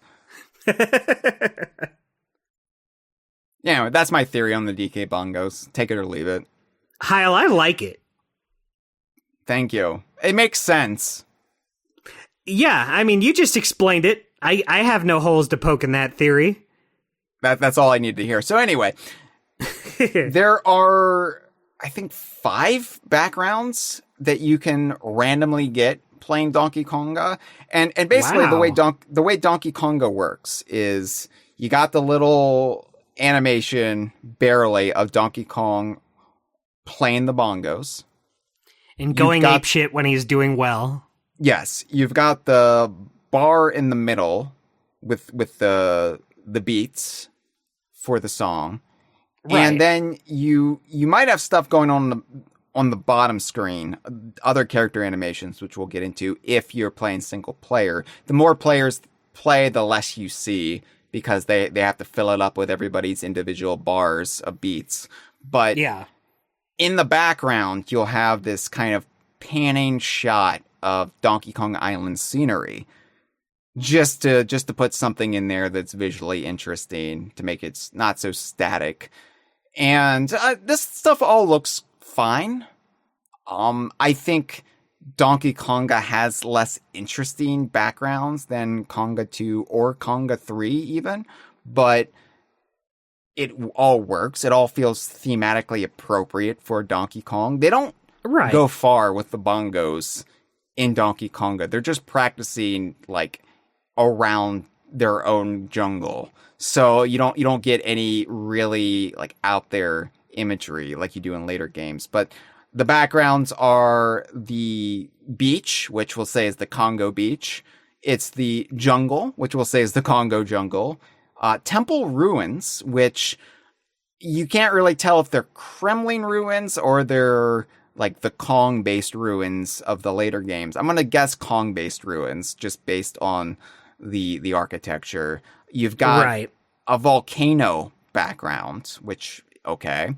And you've got caves with like jewels in them, so we'll say it's the mines. I think that's fair to say, Hyle. Yeah, and that's all there is to talk about. There's no Easter eggs in the background. There's nothing like really amazing. Like, oh my god, it's Treetop Town from Donkey Kong Country. Nothing like that. Oh my god, you're inside Trough and Scoff's boss room. You're at the piercing pagoda where they got their nips done. That's my favorite classic Donkey Kong location. Could you imagine if that was the background, though? If they were, like, there getting more piercings done and they're, like, wiggling around and dancing and like, shaking their new rings? You see some other Kongs in the back waiting in line. Yeah, Kitty Kong is skipping school to get his lip pierced. Oh my god, imagine Cranky Kong decked out in like piercings and like a mohawk and punk look. He's going through something. That would be good. He's going through something after losing his wife, yeah. He's looking to reinvent himself. That's right, yeah. He's like, you know, I'm back on the dating scene. I have to refresh my look. Right, I need to look cool to the Lady Kongs out there. I might be king of Donkey Kong Island, but I won't request the Prince Albert. I was about to say he gets his dick pierced. We're on the same page, Dustin. You and I, we're the same. Yeah, Cranky just has that energy. Yeah, especially in this game. Just big dick piercing energy. He always looks so mad. Yeah. They didn't use proper anesthetic, so he's got an infection. It stings, and that's why he looks so upset. Oh, that's a shame. So, there's not really much to get into in the game modes, because it's not very interesting chat, is it? But we'll be brief. Street performance is single player. It's kind of the heart of beating the game. Beating the game by getting the beats right. Right. Basically, this is where you get the banana coins. You get banana coins per beat, and they go in this little coin counter machine. And the banana coins can then be spent in what the game calls DK Town, which is the game shop, right? And like, come on, like you can't think of a better name. You can call it like Banana Town or something better than we took the name of the character. Banana Town's not good either, but it's better than DK Town. The Banana Boutique would be a better name. Ooh, that's a good one. There you go. DK Town. That's like did you? Oh, think I got one. Yeah, Treetop Shop. That's a good one. That's a good one, Dustin. I feel like they said they were gonna get this to them. Like, oh yeah, we'll come up with a name for the in-game store, don't worry. And then they were like walking in and they realized they hadn't done it, and so they had under 5 seconds to come up with something, and they opened the door and they said DK Town. Yeah, we're putting that in. I feel confident about that. So in Street Performance, in the single player, obviously, you're never going to have the screen more cluttered up with other bars, because it's just one person hitting the beats. So what's going on at the bottom of the screen never changes here, and it's Diddy dancing to Donkey Kong playing the music, because Diddy is only playable in this game if you play a second player. So player 2 plays as Diddy. Nobody else can play as Diddy. The first player can never play as Diddy. It's always Donkey Kong, which frustrates me as a Diddy main. Dustin? Yeah, I'll always pick Diddy. Nothing against Donkey Kong, but Diddy's my favorite guy. Yeah, exactly. So Diddy's dancing to whatever Donkey Kong's playing, and with him getting down with the music. This might be my favorite thing about Donkey Kong, honestly. I know I said the story was, but the story blows hard. So this is actually my favorite thing about Donkey Konga. The next two things right here. Ellie the elephant from off of Donkey Kong Country 3 is there for some reason. I will say, I think this game does a not too bad job at bringing in some obscure DKC elements. Yeah, I don't hate it for that. Honestly, that's the game's saving grace, is if somebody came to me, if a wizard came up to me and said, I could remove Donkey Konga from the timeline and the world won't be any worse for it, I would say, hold up, wizard. First of all, that's what you're going to do with your powers? Second of all, that would remove an appearance by Ellie the elephant And I don't want that. I want Donkey Konga to exist, if for no other reason than it was another game outside of Country 3 and Land 3 that used Ellie the elephant, and that's fucking cool. Exactly. Like, I don't love Donkey Konga, but getting rid of it would get rid of a whole Ellie appearance. A whole Ellie appearance, the whole backstory of the Tiki Tak tribe, apparently, and a flock of banana birds, Dustin. Oh my god. I used to have a theory about why Ellie and banana birds were there. And my theory was Namco, the team behind Donkey Konga, they did research, but for whatever reason, the only game they could research was Donkey Kong Country 3. That's great, though. DKC 3 is one of those games I feel like rarely ever gets referenced. It's true. It'll get small things, but usually it's never brought up. And here we have 2 things from it already. It's shameful, really, that Donkey Kong Country 3 gets overlooked to the point that it does. But yeah, 2 things together, and you might be wondering, why is Ellie there? Why are banana birds there? And if we go with my Tiki Tak Tribe theory about the DK Bongos, Dustin, it's that this music, the music that's produced from within the DK Bongos, puts the wildlife of the DK Isles in a trance-like state. So they're probably like the Tiki Taks. Like the Tiki Tak Tribe. So it's probably something that attracts the wildlife from far and wide. So maybe Ellie is still hanging out in the Northern Hemisphere, but then she hears, let's say, I'm just pulling a song off the top of my head here, Louie Louie on the wind.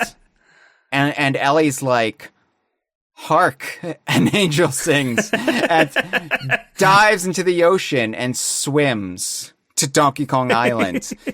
I will not be stopped. Washes up on the beach and starts dancing to Louie Louie just as it ends. It was worth the trip. And banana birds come with her. Maybe the banana birds carried her. That probably makes more sense.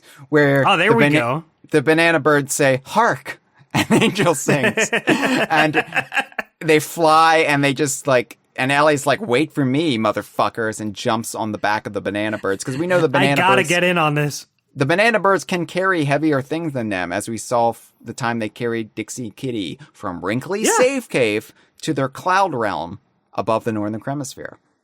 Exactly. See, it all fits together. It's a perfect little puzzle. Not only fits together, Dustin, but this might be the keystone of all Donkey Kong lore. This might be the best DK game ever, now that I think about it. This might be, honestly, better than the Bible. As far as that's true. I was thinking it. The truths divined from it and what it means for the human experience throughout the ages. I was like this close to saying it, but I wasn't quite sure, so I'm glad you did. I mean, maybe the King James translation. I'm not going to go so far as to say, like, all of the Bibles out there. Right, we're not crazy. Yeah. So, it's also worth pointing out the little meter you've got to know if you've cleared the song or aced the song. It's got like this phonograph horn that the music notes go into it, and it kind of translates how well you're doing. So I always took a cute little touch. I always took that machine to be something Cranky built for Donkey and Diddy to know how they were doing, because it's got like a little piece of Cranky Kong in it, you know? Right, it's got the gramophone. Yeah. So that's my theory to that. Oh, and also, I have another theory about the DK Bongos. I'm sorry. Where is this music coming from? Because you've got like the singers, right? You've got the bad cover versions of all of these songs. Right. It's not Donkey and Diddy singing this. So where is the music actually originating from? Because it doesn't seem to be coming from the DK Bongos, except for what they the actual drum and pan to. So I always took the DK Bongos to be a transceiver. Like they could pick up radio waves as well. And then okay, so they're just playing what happens to be playing on the radio at the time. like not necessarily Donkey Konga Island radio station, maybe, but they're just picking up what's like in the air, you know? Okay. And so that's why we're getting really poor cover versions of it, Dustin. It's because the speakers of antiquity that come with the DK bongos, they have this really weird output that distorts the music. You know what? I buy that. I love that idea. And so Donkey and Diddy are practicing to whatever the DK bongos are picking up. And that's why they're playing such garbage most of the time. Hyle, you saying all this makes me realize a lot of the conversations that you have me on. It's usually the pattern is you will say like the most out of this world, unbelievable theories. And then my response is, yeah, probably. Yeah, that sounds good. Yeah, you're a good sounding board, Dustin, because you validate me. Yeah, it could be just the most wildest off the wall idea. And I'm like, oh yeah, that's probably what they had in mind. Yeah. I appreciate it, and I really think it makes this worthwhile, because not only do I get to get my nonsense out of my system, because it builds up, and then I start getting squirrely. But having such a positive reception to it, because if I did this with Jeff would just tell me to shut the fuck up. Let's be honest. And sometimes you need to hear that too. You need a nice balance. Maybe, but I know when I need to come down, and I know when I need to be built up. Exactly. And right now I need to be built up, and it's especially validating to have it be when like the rest of the gaming world is playing the new Zelda or whatever, and I'm just sitting here saying, no, I can make Donkey Konga make sense. Look what I figured out. Look here. They're picking up radio signals. That's why it's playing like weird cover versions of these songs. And Dustin, and no one can argue. You pat me on my head and you tell me I'm a special little man. Very good, Hyle. Yeah, and then you put my artwork on the refrigerator, and I'm like, yay. That one's going right up on the fridge so we can all enjoy it. So I appreciate you, Dustin, appreciating me. My pleasure, Hyle. So anyway, then you got challenge mode, which is for 1 to 2 players, and this is basically a gauntlet of songs, and you have to see how many songs you can clear. And I basically play this until I cleared all the songs. I think there's like 33 in the American version, something like that. And I was like, okay, I did it. But the song tally appears on this counter that's 2 steel kegs bonded together, and then you have a digital readout on each one. And the dancing fools at the bottom of this in single player are Cranky Kong. Cranky Kong's dancing. Cranky Kong's cutting a move here with the banana bird flock. Even Grandpa's getting in on it. Yeah. They say they hate today's music, but then when you're not looking, they get up off their chair and they start breakdancing. I'd love to see Cranky breakdance. The rapping grandma trope, but instead of Ellie being there, we've got Rambi the Rhino. And Dustin, you and I talked about this when we did our character witness on Rambi a couple That's years right, back. We sure did. This is the worst looking Rambi I've ever seen and ever will see, hopefully, in my life. Yeah, it's not very good, is it, Hyle? No. For as perfect as Ellie looks in this game, because Ellie is basically spot on, Rambi looks like he was in a horrific accident on the way to Donkey Konga. Like, he like went through the windshield of a car or something. What happened to Rambi? Why does Rambi look... I can't even describe the way Rambi looks. What's wrong with Rambi? Dustin, you're an artist. You tell me. His eyes look pretty weird. Yeah. He's very bright too. His face looks pretty weird. He looks like his mouth's just kind of hanging open like a doll, like a dummy. Yeah. It's really terrible. I'm glad Rambi's there because we can say Rambi was in a game with Ellie. That's cool. That's neat. That's novel. I just don't look at him too much. It's weird because everyone else looks pretty good. I mean, they look fine. They don't look like amazing, but they look like the characters. And then Rambi just, I don't know.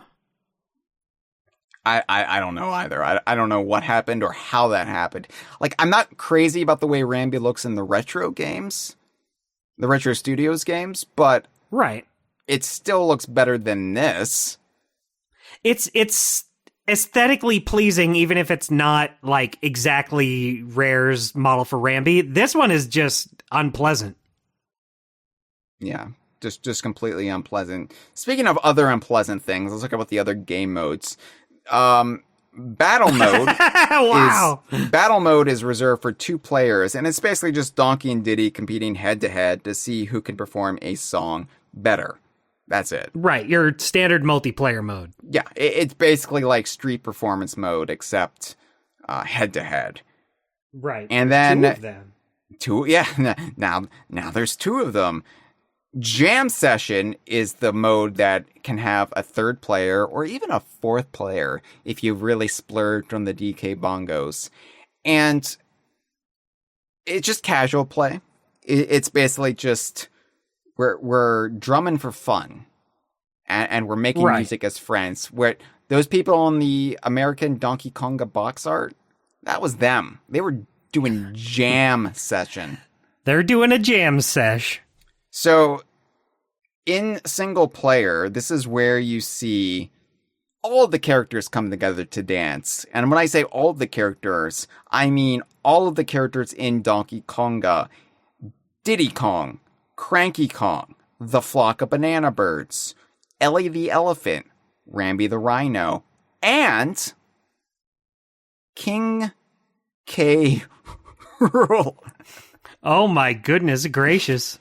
King K. Rool is there dancing with Diddy and Cranky. Yeah, he's just here to have a little fun. I'm always happy to see K. Rool. It's never a case where I'm like, oh, K. Rool shouldn't be there. But I think if there's ever a case where you could say, oh, K. Rool shouldn't be there, it might be dancing with Diddy and Cranky and Ellie and Rambi and the Banana Birds in Donkey Konga. Because I don't know. I might be mistaken. I'm only 5 years from the age where people say you should die. Right. My memory's slipping a little bit. I seem to recall K. Rool and the Banana Birds having a thing. There was this whole incident in 1996 where K. Rool imprisoned them using magic, and then their mama was like, you bastard. Put them in an egg. Remember that? Oh, I remember all right. Yeah, so when you're playing all the small things, is that really the icebreaker that's needed for K. Rool and the Banana Birds to let bygones be bygones? You know what? We're all just here to have a good time. My reading of this, because remember when Kalimba, the high priest of the Tiki Tak tribe, tried to hypnotize Donkey Kong at the beginning of Donkey Kong. Oh, how could I forget? Couldn't do it because Donkey Kong has a strong will. Donkey Kong doesn't know what bongos are, but he has a strong will. So, couldn't do it. K. Rool, despite being royalty, despite always being scheming, he's weak-minded at the end of the day. And so he hears, and I don't know, I'm just pulling a random song out of thin air. He hears Rock Lobster on the wind. And he says, hark, what angels sing. And he comes running, and he can't help it. He doesn't want to dance to Rock Lobster, Dustin. I mean, this is really just reprehensible for K. Rool, right? Like he's loathing every bit of it, but he can't help but shake his little booty because he's not having a great time. the power of the Tiki Tak tribe's musical magic takes him away. His body says yes, but his mind says no. Can you imagine a worse hell?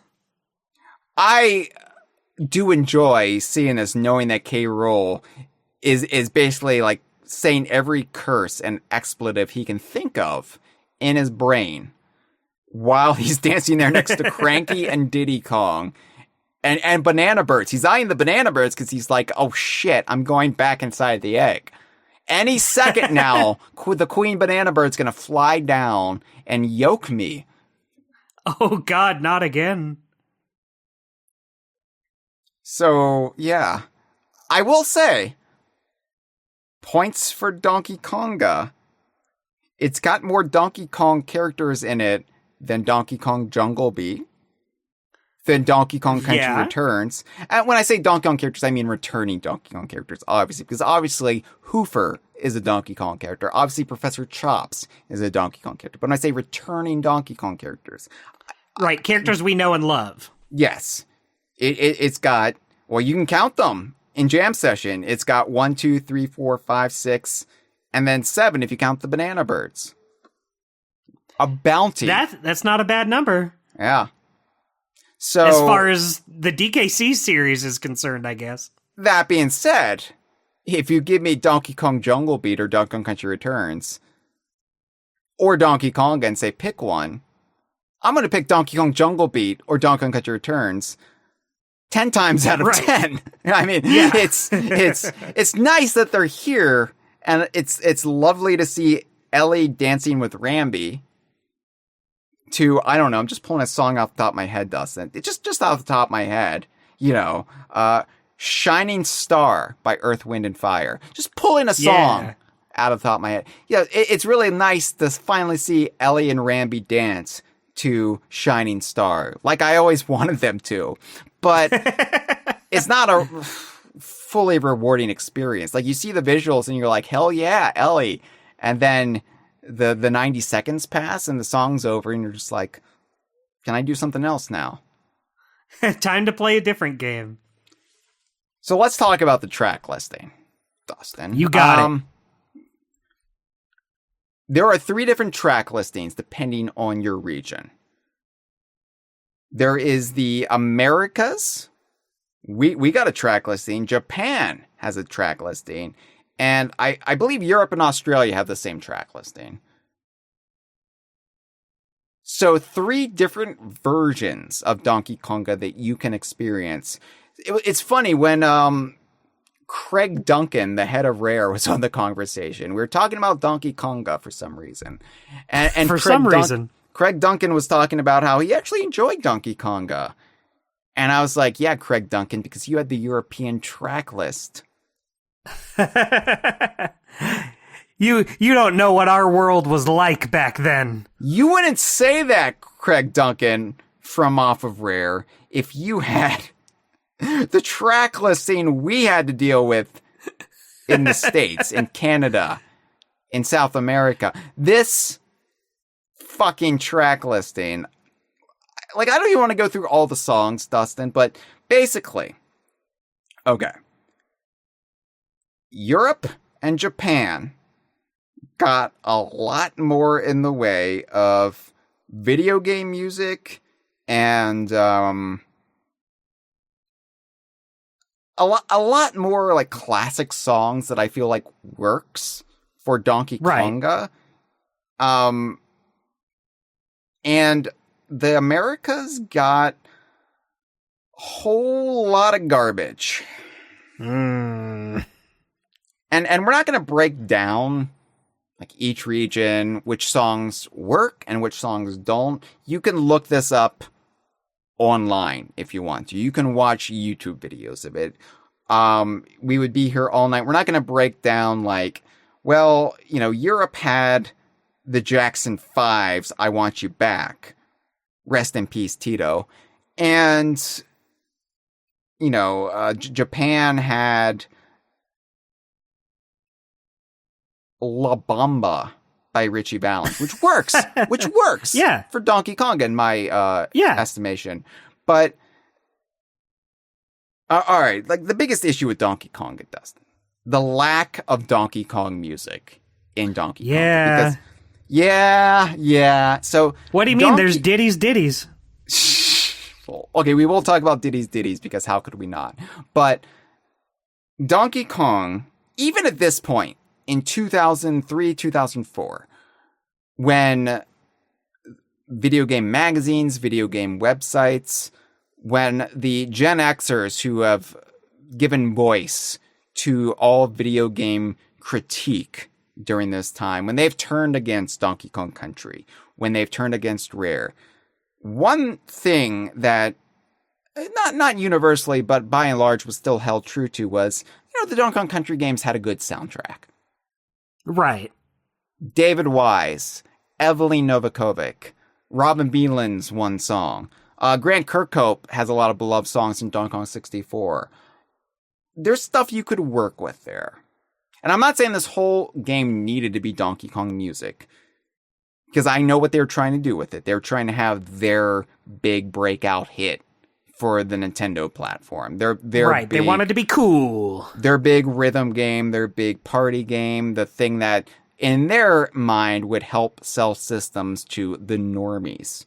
And they wanted to make it accessible for the normies and really have something for everyone in there. But they completely shut out Donkey Kong from his own game. And it's really frustrating because in Europe, they had the Super Smash Bros. Melee arrangement of the Donkey Kong Country theme. Oh, man. I like that song, too, that version of it. They had the DK rap, which we had over here, and they had the Donkey Konga theme, which, of course, we had. But we did not get the Donkey Kong Country theme in our track listing. So the only Donkey Kong music we had was the Smash Melee version of the DK rap. Not even the good DK rap. And it's not even all of it. Not even all of it, no. And we had the Donkey Konga theme, which is, I guess it's catchy, but it's not good. I like it enough. Clap your hands. It's no Donkey Konga 2 theme, that's for sure. The thing about the Donkey Konga theme, and I really fucking hate this about it, is that it always ends, no matter which rendition of it, it always ends with the guy, the Donkey Konga performer, saying, "Play more, Donkey Konga." Like, they're just so sure you're gonna want to have more of this. Like, it's like a potato chip. You can't stop with just one. This game is such hot shit that it's gonna hook you for life. Play more? Of course you do. I'm Donkey fucking Konga. Lap up my pussy juices. Whoa. I don't remember that. What? No, that's not actually a lyric, but that's what it implies. They should have had that on the box art instead of "Is the rhythm in you?" That's the impression I always get. It's so, like, sure of itself. It knows it's so fucking hot that it's like spreading its legs and pointing down like dinner is served. Yeah, lap it up, you stupid little dog. And it pisses me off because it's unwarranted. You can't come in with this attitude and saying, like, yeah, I know, right? Donkey Konga, pretty impressive. When you've got cool, 3 frames of animation Donkey Kong, when you've got ditties, you can't come here with that attitude. Back off! Whoa! I'm just imagining ditties playing, and you have your shitty little loop. You have, like, Rambi in the bottom doing his, like, 3-frame little stomp. Yeah. And then having someone come in and say, like, yep, pretty cool, huh? You're gonna be wanting more of this. If it didn't end with it saying play more, I would be like, okay, the Donkey Konga song, pretty catchy. I'm okay with it. But because it has play more at the end, it infuriates me. It's a little too big for its britches. Yes. I just don't like that smug attitude. I'm used to Donkey Kong games being self-deprecating. Dustin. Like, Right. again, it's the rare mentality where they just come in and you have a character constantly belittling it, like Cranky saying like, this game's a piece of shit. And then the game that broke that pattern, the game that came along and said, no, actually, this game is God tier, was Donkey Konga. Yeah, probably the one that deserved to say that the least. Yeah, if we're going to the tier ranking website and we're breaking it down, if we're putting it, S tier to whatever the bottom rung is, guess what's going in the bottom rung, Dustin? I think I have a feeling I know which one. Yeah, so, and I like Donkey Konga more than Donkey Konga 2. Right, Donkey Konga 2 is like a tier of its own at the bottom. But the Donkey Konga 2 theme is the exact same song as Donkey Konga, but at the very end they say 2. That's what really sells it. I was so confused when they said Donkey Konga. I was like, wait a minute. This isn't Donkey Konga. I already played that. But then they throw in that 2, and I say, there it is. I think the only songs I like in Donkey Konga I have a personal affinity for, like Oyokomo wa, I already mentioned, right? Right. Devo's Whip It is in it, and I like Whip It. I like Devo. Mm-hmm. So, I'm like, like that like late 70s, early 80s new wave era. I like that era of music. That's fine. It doesn't really fit with Donkey Konga, but I'm able to overlook. Wild Thing by the Trogs. That actually works well for a Donkey Kong game. So it almost feels like they thought things through there, but then we get stuff like Stupid Cupid. They got like 2 songs in and they were like, just whatever, put in whatever songs. Willie Nelson, nothing against the great Willie Nelson. On the Road Again. What? It could be like they're going on one of their many adventures. We have no actual Donkey Kong country music in the Americas, but by God, we have the Super Mario Brothers theme, the Legend of Zelda theme. Yeah. The Pokemon theme. The Pokemon theme, Kirby Right Back at Ya, the theme song to that. That always brings to mind DK Vine forum discourse from back in the day where we were talking about that song being in Donkey Konga, and I was like, they were like, it's from the Kirby anime, and I was like, I didn't know Kirby had an anime, and people were like, how dare you? They thought I was ridiculous, and I'm like, just you wait. Just you wait. I don't know what that's supposed to mean. I'm going to get to the point where I don't even play games that aren't DKU. That's true. They could have gotten the Donkey Kong Country cartoon theme song in there. I know you're disdain for it, but it would have at least been Donkey Kong branded. My theory about that, though, why they didn't do that is because for whatever reason, the rights they brokered with Nelvana, they didn't have easy access to that. Which is interesting, since I think nowadays they're more than happy to just let anyone carry any of their shows ever.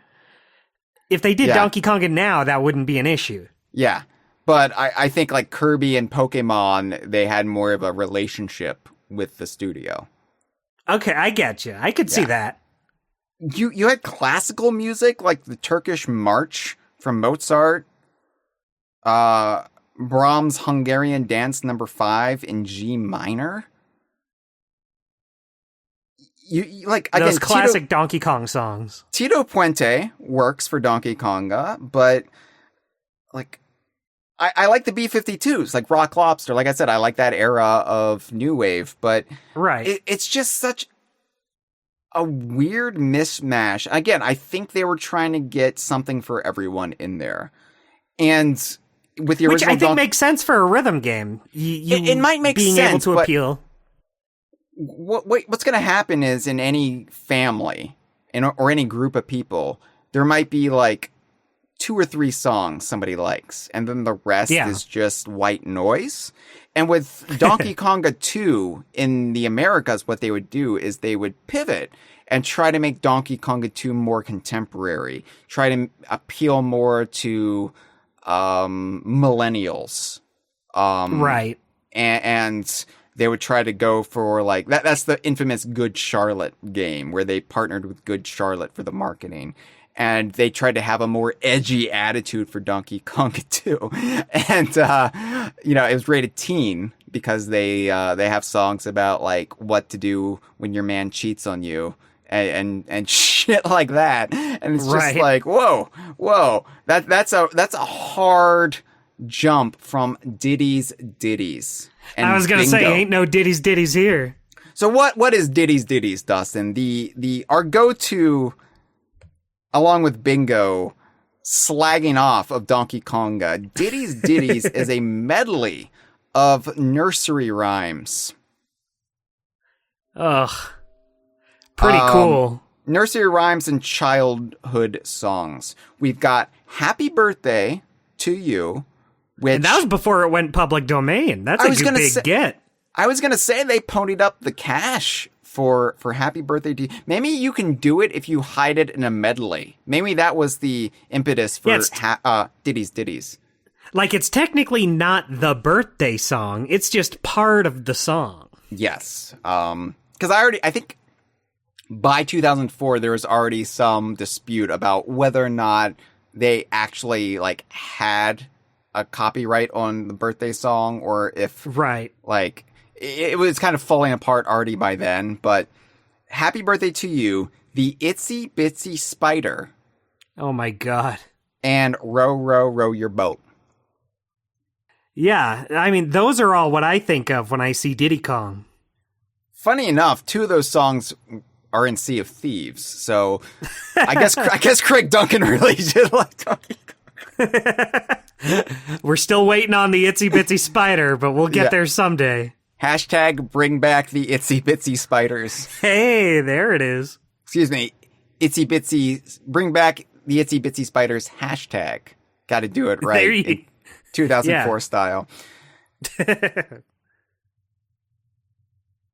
Okay, the really irritating thing about this, though, is they brought in child singers for this. Yeah, it's a kid's bop.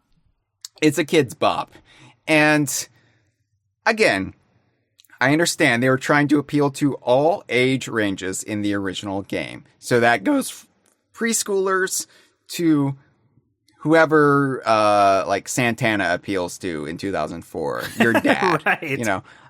So I like dad music. Jeff likes dad music, but we know. We know what we're doing. Like we're self-aware enough. We're like, yeah, okay. But anyway, you bring in like kids bop singers, and it's cringe. It really is. And even now that I'm older, I'm 20 years removed from this. I'm 20 years removed from this desperate need for Donkey Kong to be seen as cool or even edgy. I don't give a shit anymore. I'm past that point in my life. I'm happy and content with who I am. I don't have anything to prove, and I don't judge my own self-worth based on the things I like and how well that stuff is received. That's all nonsense. But I still look at ditties and I'm like, oof, oh no, oh no. Come on, you guys. And that's the thing, like, if Donkey Konga, if they made a Donkey Kong game for preschoolers, like an edutainment title, that would be one thing. I would be perfectly fine with that. Yeah, because it knows who its audience is for this specific game. Right. But the fact that it's just part of the package that's supposed to appeal to everyone. Right, it's not something you can just ignore. And the fact that it's called Ditties, it really has some current baby energy to it, doesn't it? Like, where it's like, do you think Diddy is a preschooler? Like, how old do you think he's Diddy... like a little 2-year-old? Jeez. Yeah, how old do you think Diddy is supposed to be? He has a boombox. He's a cool adult, thank you. He's got pistols that he shoots people with. I'm just imagining the scene in the DK rap where Diddy's spinning around shooting his pistols as it plays the itsy bitsy spider. It's the last thing Kremlings will ever hear before the bullet penetrates their skull. It's like in Guardians of the Galaxy when Peter Quill's playing his music and that's the song Diddy's listening to. That's how the Donkey Kong movie should begin. Like Diddy's exploring this ancient temple and he like presses play on his Walkman and it's row, row, row your boat. And he's just whipping his pistols around, executing Come Kremlings. get some. Oh man. Yeah. And then, is it at the end of Ditties or Bingo where the child singers say, Donkey Kong? Man, I don't remember. I think it's Ditties. It could be either. Yeah, it's like they knew there was no relevance to Donkey Kong, and so they're like, quick, get something in there, and then just say Donkey Kong. And like, Donkey Kong, yeah. And it's like, fuck you. You couldn't put any Donkey Kong country music in this. All you could do was put in the bastardized version of the DK rap. You've got Zelda stuff in here. You've got Mario. You've got Kirby. You've got Pokemon. You've pushed Donkey Kong out of his own game. And it feels like you didn't have enough faith in Donkey Kong, the brand itself. Like, the whole reason this game was made was the pun. And because Donkey Kong played bongos in Donkey Kong 64, and you were like, we could do something with this. But you didn't have enough belief in the idea to go all the way. So, again, you tried to make it everything under the Donkey Kong umbrella. And, by the way, that's not the only bad medley in the game. We never talk about this one, Dustin, but there's the campfire medley. That's true. That's another kind of childhood song, like threesome, where we got, I've been working on the railroad. She'll be coming round the mountain. And Yankee fucking Doodle. Oh, man. So, if you ever, just the songs I want to hear when playing a Donkey Kong game. If you've ever wanted to see Ellie dancing to Yankee Doodle, really showing her American patriotism, Donkey Kong is the game for you. By the way, She'll Be Coming Around the Mountain started as a spiritual song for slaves in the 1800s, Dustin. And it specifically referred to the second coming of Christ, where, like, we have no hope in this lifetime, but Jesus will come back and rescue us. It's in a Donkey Kong game. Pretty good. Not the only Jesus. Not set. The only Jesus in Donkey Konga, though. Jesus Jones, right here, right now, also in the track listing. So, you know. Oh, man. And the European playlist gets tub thumping, and we don't? Come on. I know. I would have loved Chumbawamba to be in a Donkey Kong game. Like, that's one of those where I would give that one a pass. Craig Duncan said... Yeah, it's not very fitting, but I do like the song, so...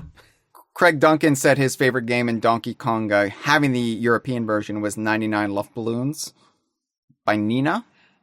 Right, and, that works. It ties into the balloons.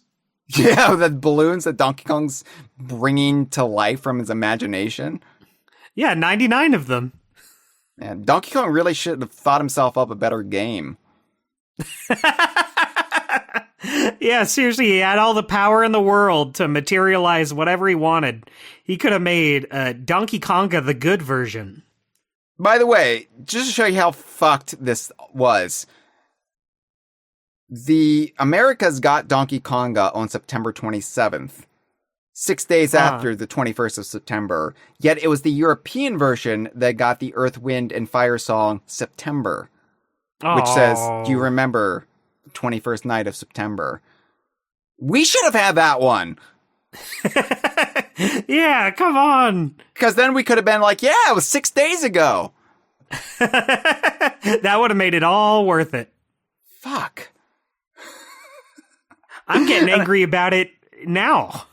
The Japanese version is full of a lot of J-pop that I am too culturally ignorant to know.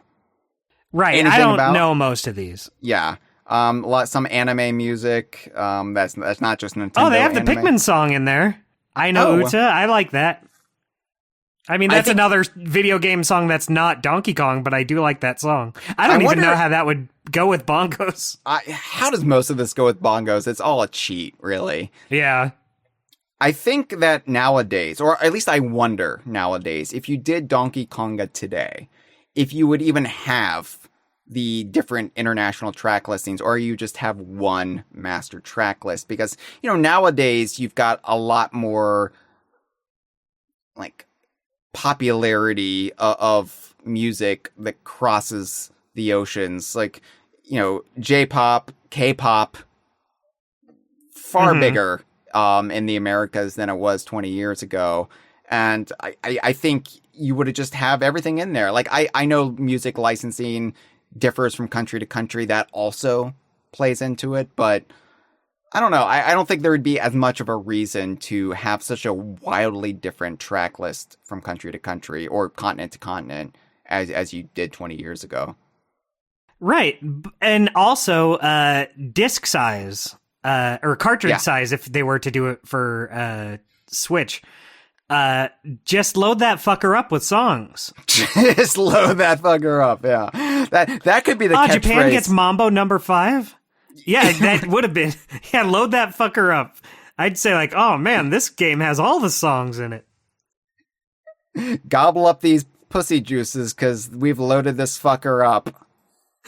Donkey Konga 4. We would have been great at marketing, I think.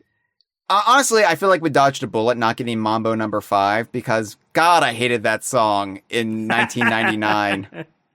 2000. At the time, it was definitely one of those overplayed songs. Now I kind of look back on it as a fond, a meme sort of song. A song that's oh yeah, I remember that. If they would have changed it for Donkey Kong appropriate lyrics, a little bit of Donkey Kong. Yeah. They did that for Disney. Disney had their own version where they were a little bit of Mickey something something. Oh God. Yeah. Pretty good. Yeah, Donkey Konga would have just, a little bit of Donkey Kong something something, a little bit of Donkey Kong over there, a little bit of Donkey Kong over there on the street, a little bit of Donkey Kong in the trees, in the sheets. Yeah. Donkey Konga on the streets, Donkey Kong Jungle Beat between the sheets. See, we're already making some great strides at making this game better. I think just talking about it is therapeutic, honestly. So, how mad can I be? What could you do with the banana coins, Dustin? My God. Well, you could, my Jesus Jones, you could take the banana coins into TK Town and you could buy alternate noises for the bongos. When you hit the bongos, you would get different sound sets. And let me tell you, these are all garbage. There's not one of these that works better than the default ones because they distract you. They turn it into this garish, Mario Party soundboard that's just awful. And we're not going to list all of the sound sets, but some of the more expensive sound sets in the bunch. And the most expensive one, for some reason, is the toy set, which is 14,900 banana coins. Oh, no. Well, this top one says the electric drum set is 25,000. Yeah, the electric drum set is the most expensive. The second most expensive is the toy set, 14,900. And then from there, the third tier that's most expensive, which is what I really want to bitch about. Okay. The Mario sound set. The Zelda sound set. There's no Donkey Kong sound set in Donkey Konga. I'm sure not seeing it, but you got all these other games. And I'm just why? Why is it always the case with Donkey Kong? Why is Donkey Kong the one thing that's never allowed to reference itself? Yeah, I mean, Donkey Kong is full of Donkey Kong references. Sure, it's got Ellie and K. Rool dancing together. Right. But But like song-wise, sound-wise? Yeah, it's really off-putting because, again, it feels like they weren't confident enough in the Donkey Kong brand despite it being fully Donkey Kong branded. Like, you've already got people to buy this and you think, like, you're going to lose their interest unless you don't bring up Zelda or Mario? Like, ugh. Even Kirby's in there. Kirby seems like a weird one. I love Kirby. Let me just say straight up. I really enjoy Kirby as a series. That seems like a weird one to have with Mario and Zelda, though. Like, it's in the track list. It's here. To be fair, I didn't bring up Kirby because it's less banana coins than the Mario and Zelda set. So right. Mario and Zelda are both 4,599 banana coins, where you can get the Kirby sound set for your DK bongos for 2,599 banana coins. A bargain. What a steal. Yeah, this seems like this was an era where, like, Kirby was really, like, getting big up a little bit because of the anime and we had lots of games coming out. Air Ride. I mean, you always have a lot of Kirby games coming out, though. So it's just a shame that it intrudes upon Donkey Kong's own space, and, like, the first true Donkey Kong game standing apart from Rare, and it's like kind of a portent of things to come, like an omen, like of how the general population would view Donkey Kong for the next 2 decades. Like, not good enough Donkey Kong. Like, even when you get the Donkey Kong Country series back, we're going to be referencing things like Mario in the background all the time. Yeah, you're not quite up there with the big boys. It feels like there's always this sense that, oh, we wish we were making a Mario game, but we have to make Donkey Kong. And that's not the case. That's not the case necessarily, but it always just feels like, why isn't Donkey Kong good? And Donkey Kong has its fans. Just believe in the brand, believe in the property. Yeah, you don't need to rely on the other stuff. Well, that brings us to what else you can buy with the banana coins, because you'll be spending most of your time trying to unlock all the sound sets and then never using them and just getting mad about it on a podcast 20 years later. But the other thing you can buy in DK Town is the Ape Arcade games. Oh, hell yeah. There are 3 different Ape Arcade games, and you can play these solo or in versus mode with 2 players. And these are interesting, I would say. They are not great. None of them are great. I would say my favorite one is the Bash K Rule Whack-A-Mole clone, but they're very standard. They're very standard. The lack of animation in Donkey Konga really gets a spotlight in these when it brings Donkey Kong elements into a more video gamey arena that you expect.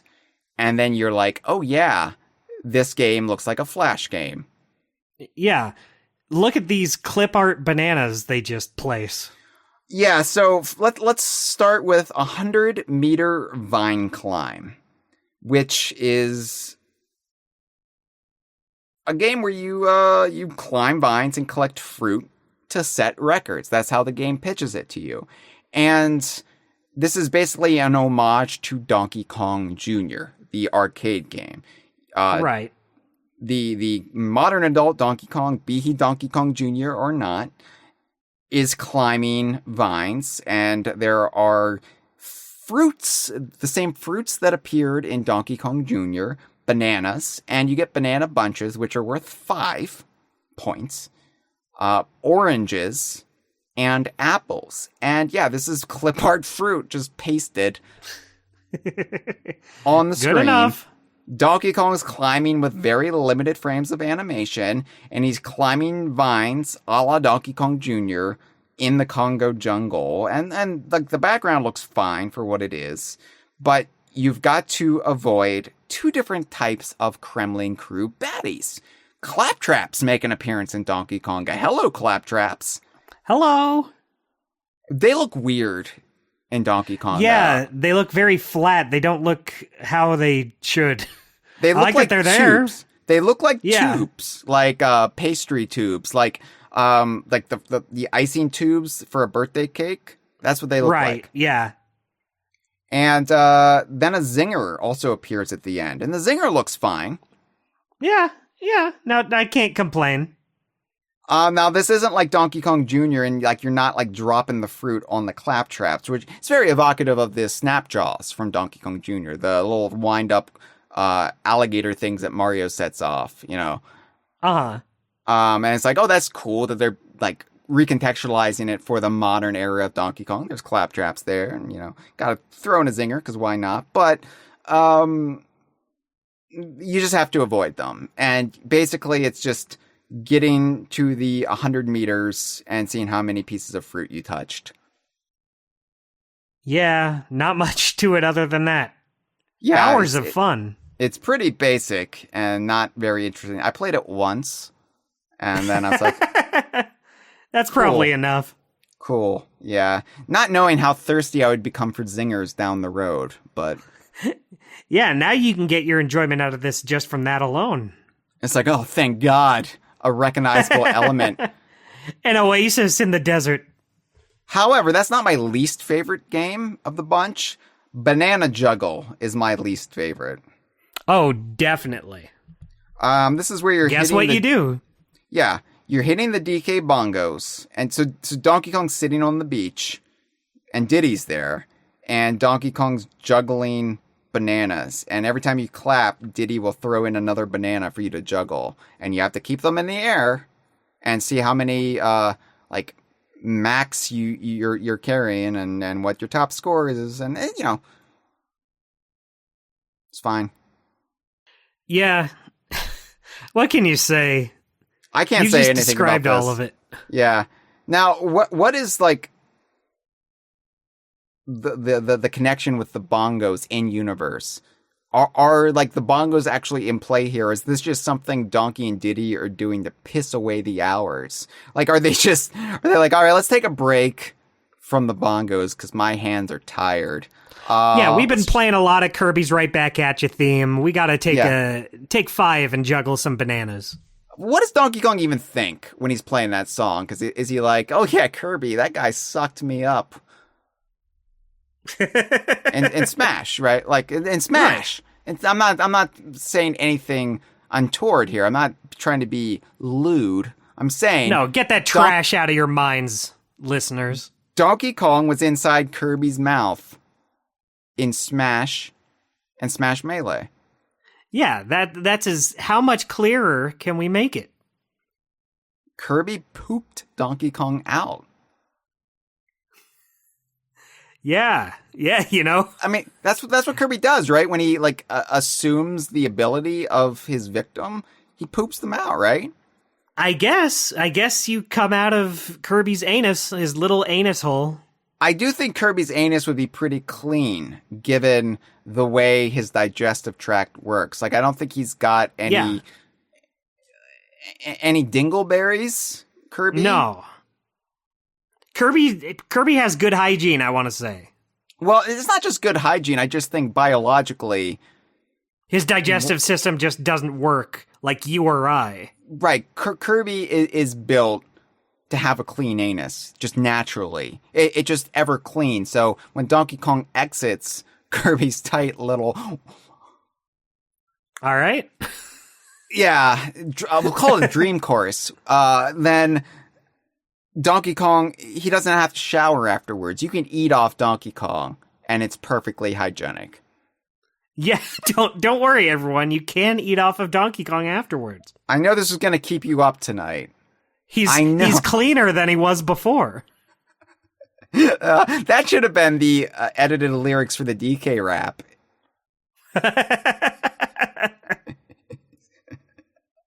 All right, well, that's Banana Juggle. Fuck that. Bash K. Rool. So this is a Whack-A-Mole clone, but with K. Rool. So basically, and this is the way Cranky describes it on his little chalkboard when he's trying to break down what you have to do. He says, drop the barrel hammer on King K. Rool when he pops up and send him back underground. Which makes it sound like you're murdering K. Rool. Yeah, get out of here, you shithead alligator. Leave. I'm gonna bash you with a big piece of metal. Cranky continues, the barrel hammer's heavy and takes time to pick up. So if you drop it on the wrong hole, you'll lose valuable time. Oh, if I had a nickel. Be careful not to hit Diddy Kong or you'll lose points. And I'm like, Diddy, what are you doing climbing in these holes? Get out of these holes. Yeah, Diddy. just leave. Don't go back down. So the barrel hammer is this enormous, like, steel keg on these chains. I guess it's connected to a crane, but I guess the DK Bongos are powering this crane. The magic of the DK Bongos can lift this enormous, heavy barrel hammer. And what's happening here, I've theorized, is that King K. Rool went to prison after the events of Donkey Kong 64 and or Donkey Kong Country for the Game Boy Color. They finally locked his ass up because it was like, King Rool, we know you're royalty. We know you were the leader of this sovereign nation, but you've committed heinous war crimes. So guess what? You're not above the fucking law. Right. Like the legal system has no one above it here in the Rare Archipelago. So we are putting you behind bars. Guilty.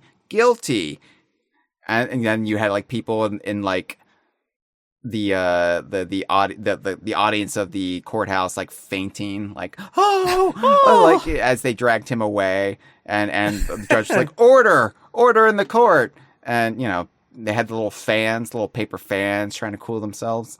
Anyway, right. How did K. Rool get out of jail? Well, he dug himself out, and this is what's happening in Bash K. Rool. Dustin, is K. Rool has made a prison break. And Donkey Kong's like, I'm on it. Luckily, there's this crane with a big barrel hammer next to it, which I can power with the DK Bongos. I don't need a key. I've got the DK Bongos to hotwire it. So I am going to bash K. Rool upside the head, and K. Rool is going to be imprisoned once more. And Diddy's like, I'm going to dig through the holes, Donkey Kong, and I'm going to try to tickle him or something. He can't keep those feet away from me.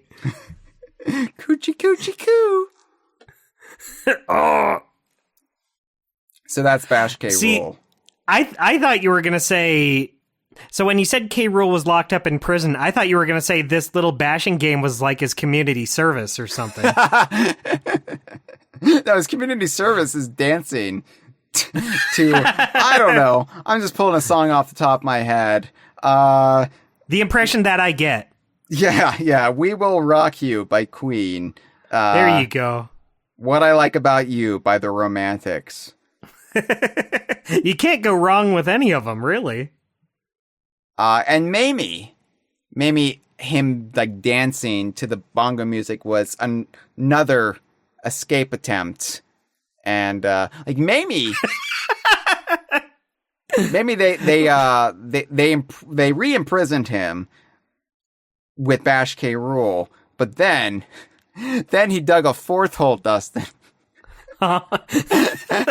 Fourth time's the charm. And he got out because he heard music on the wind. I don't know. Just off the top of my head. Maybe he heard I Think I Love You by the Partridge Family. And he was like, that's my favorite show on Nick at Night. I would watch it in prison. Nick at Night's block party summer marathons. And I gotta get over there. He started dancing, and then in the confusion after the song ended, he ran away. And they were like, damn it. Shit. And so when he comes back at the beginning of DK King of Swing, they're like, yeah, we shouldn't have played the Partridge Family. We really shit the bed on that one. The bed is far filthier than if you exited Kirby's little butthole. You're so good at tying things back in. Am I? Is that a good thing? I don't think so. This isn't really... You have the skill. This is why I'm blacklisted from every occupation other than Donkey Kong journalist at this point, Dustin. It's the only avenue where that sort of thing will... Well, they don't approve of it, but I guess we'll let you get away with it. It's the only avenue in DK Town. Dustin, we got a couple calls. 3 of them, actually. I'm surprised. To take. Well, 1 call for every track listing. I think it's apropos. Oh, there we go. That's a good way to think of it. So let's play our first call. We'll call this the Japanese track listing. Okay. With all of the J-pop and anime. Still far preferable to the second call, which is going to be the American. I'm sorry if you're the second caller, but you're going to be the worst one. Yeah, it's nothing personal. And then the third one will be the European one, which will be slightly better. Sounds good, Hyle. That sounds good. Let's play the Japanese track listing. Hey, Hyle, this is Traveler of the Stars calling about the game that gave us Diddy's Ditties, and frankly, that's a cause for celebration. No, I've been in a bit of a reflective mood lately since you said this is the game's anniversary, because I have never played Donkey Konga. But obviously, I know about its reputation. I know what it is, and I'm kind of of 2 minds to it. On one hand, it feels remarkably cheap for a Nintendo game. Like even you could say some of the Mario sports games nowadays, the finish it later approach. So Mario Strikers, for example, the production quality, animations, it didn't feel cheap there. But Donkey Konga feels remarkably very cheap, especially for a brand that Nintendo really does put a lot of stock in. And I think it's also interesting because, for you guys, it's all these fan service stuff. There's Ellie here and this, that, and the other. But it also feels weirdly juvenile, and usually, even a Kirby game, you don't have and the wheels on the bus go, there's no nursery, you know what I mean? It feels weirdly juvenile, and I don't know, it's really weird to me. So, and I also don't really like Donkey Konga for, people lump in Jungle Beat with it, and that's a legitimately really good game. It's really overlooked, even more so than Returns, I feel like not a lot of people give Jungle Beat the time of day. So I'm a little annoyed there, but I don't know, would it be better for you guys if there was some Donkey Kong content, even if it was kind of, I would say, maybe low quality like this? Or, I think Nintendo nowadays, definitely, I think they've always, they've always loved Donkey Kong, especially Miyamoto, and having him is great. And I think this is proof that you'll have some Donkey Kong content, even if it's low quality. Nowadays it's supplemented in different ways. That's not games, and I think that's different for people. But, just at, recently the Nintendo Museum, seeing King K. Rool. Yeah, it's just artwork, but seeing him on the mural with, all these other Nintendo characters, that, to me, is oh, no, I mean, Nintendo really do, even these characters that someone else made, they do view that as an important part of their brand. And I don't know. I just have been thinking, is it better if there's a low quality game, or are these things supplemented via merch or the movie and stuff, the Mario movie and stuff like that? Is that better? So I don't know.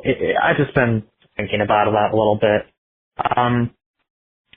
But I do appreciate that you guys are even having a conversation about it, because it is a very weird game. So yeah, I don't know. What do you guys think about all of this? Sorry I got cut off. I know if Jeff were here, he'd be mad at me. But yeah, I don't know. I was just going to say good times are ahead, and I don't think we have to worry about low-quality games like this anymore. And there's some merit to Donkey Konga still, but yeah, I don't know. I think that Nintendo definitely view the brand with a lot of prestige, and they do have a lot of respect for it, even if they show it in different ways and maybe don't give all the love we want to characters like Naughty. We love the Naughties. We love them. But I don't know. It's just interesting to think about whether or not we like this game existing or not. Anyway, sorry for the long call. You both look gorgeous, by the way. Not as amazing, sounding as Diddy's Ditties, even though you both sound great. But, you're close to there. Anyway, talk to you guys later. Oh, thank you for the call, Traveler of the Stars.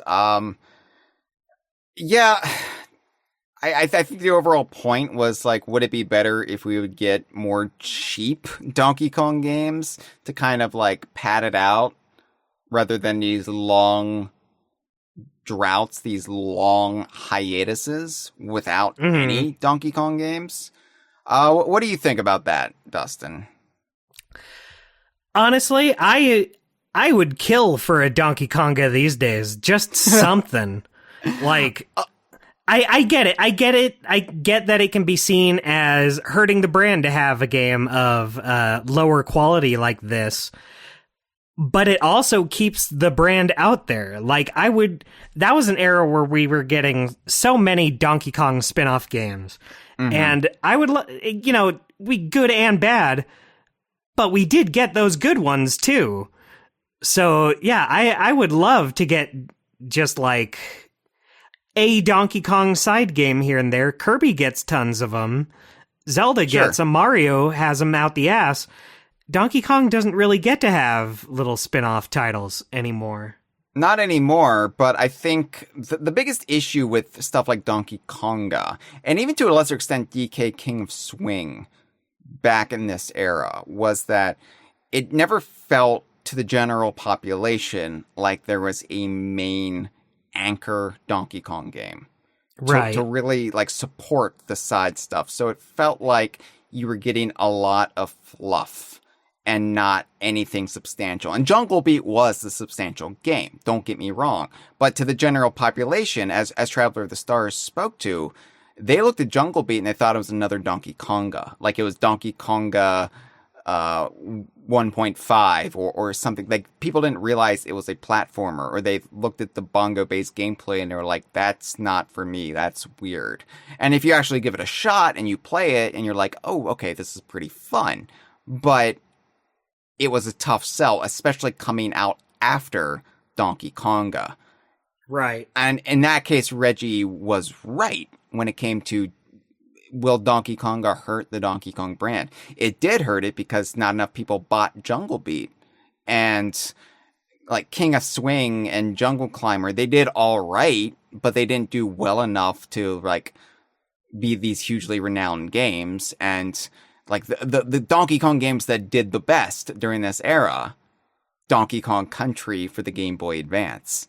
And like that worked out well for us in the long run. Like fast forward to 2010 and we get Donkey Kong Country Returns.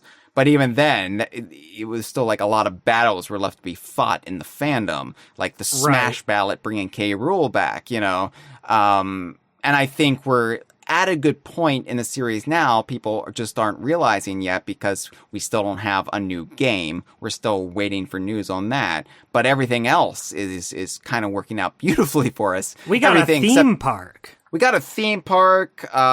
Traveler Stars brought up the Nintendo Museum. There are things to say about that on a future episode of the Kongversation. I did a big news story about some of the stuff seen in the Nintendo Museum. We're finding out there's going to be even more stuff than was previewed already.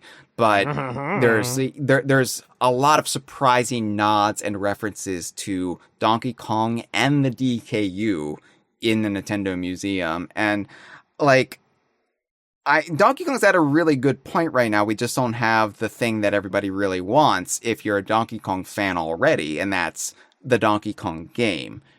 We're getting Donkey Kong Country Returns HD, and stuff like that, but like a new mainline Donkey Kong game. So it still feels like we're, in the wilderness. It still feels like we're lost. We're not. We know where we're going. We just haven't gotten there yet.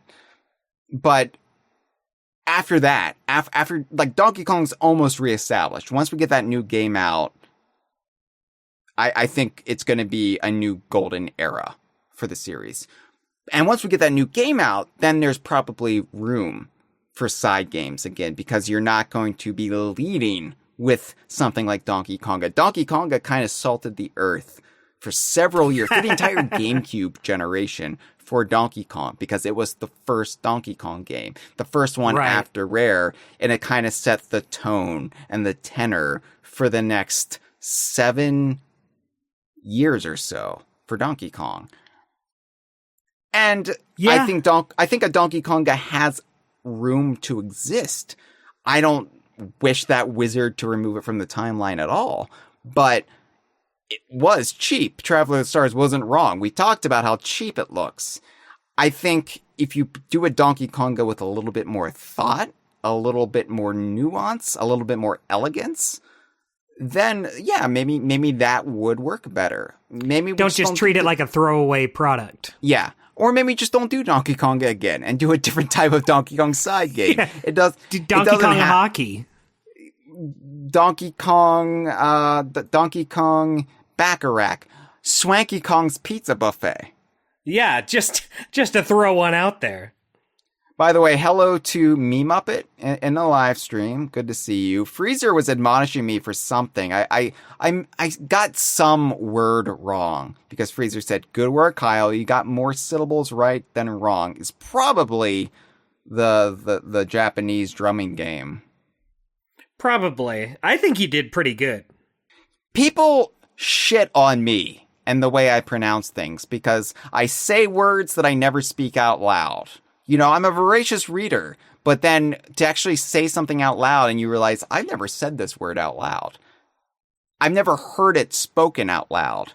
Right, so now you're on the spot. Now I'm on the spot. I'm just going to wing it. And then, oh, I said it slightly wrong. Like I said tomato instead of tomato. And then they come at me with torches like I'm Frankenstein's monster. You're never recovering from this. And then I'm mortified. And then I don't want to speak. I lose my voice because I'm going to be humiliated. I'm going to be embarrassed. I'm going to feel mortified as if I were playing Ditties 2004 and my girlfriend walks in on me and she's like, "What are you doing?" And I'm like, "I'm just masturbating to porn, I swear."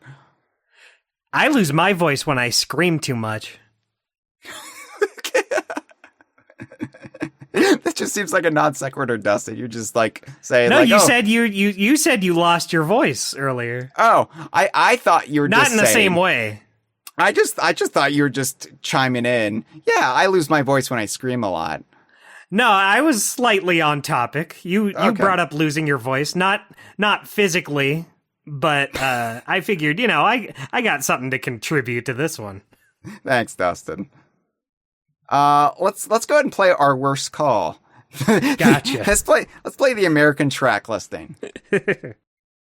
Why do they call it Donkey Konga when you Konga in the full cold food, Konga out hot, eat the food? Cool. Yeah, that was the American track listing. Thanks. Dustin, let's play the European track listing. Oh, I'm looking forward to it. Hello, Hyle and Dustin. This is TJ calling in to talk about Donkey Konga. So, even for as big of a Donkey Kong fan as I was, I didn't play this when it came out. I was always aware of it. I saw it in the stores a lot. I imagined myself playing it, but at the time I just wasn't comfortable asking my parents for something that involved like a giant peripheral. But yeah, I didn't play this game until very, very recently, during the pandemic, actually.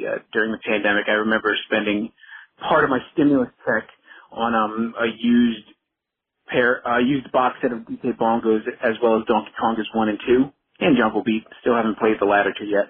But yeah, I remember just a few years ago playing Donkey Konga for the first time and having the bongos in hand and playing out a song or two and just thinking, wow, this works. I mean, it's responsive and the bongos are well made, but you're kind of waiting for it to be fun, and it never really happens. So, yeah, I don't have really strong opinions on the gameplay itself.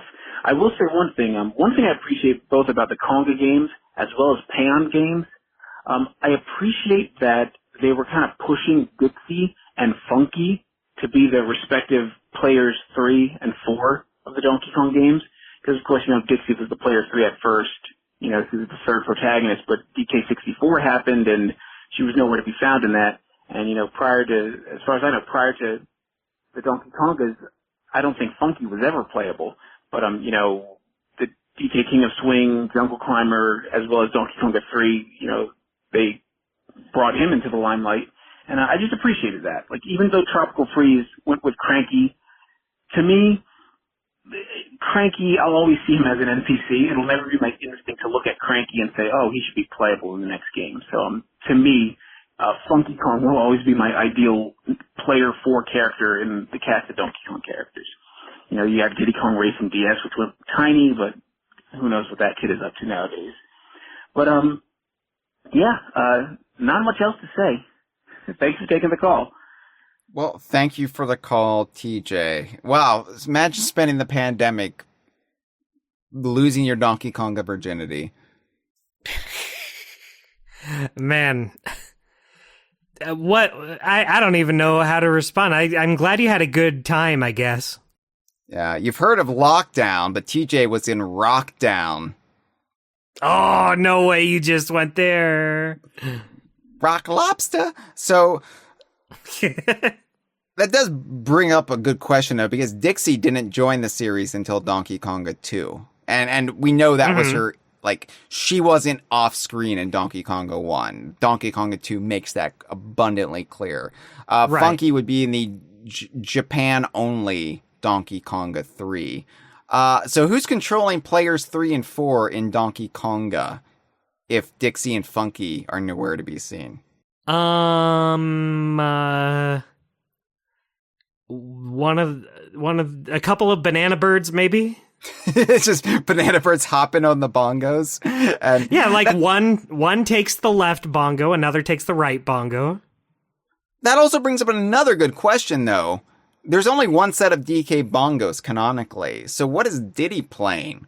What is Dixie playing? What is Funky playing in Donkey Konga 3? Like, can the DK bongos, can they like transmit their energies into other sets of bongos? So it's like, oh, you're playing with me, so you harness some of the power. We share it like an arc, like an energy arc.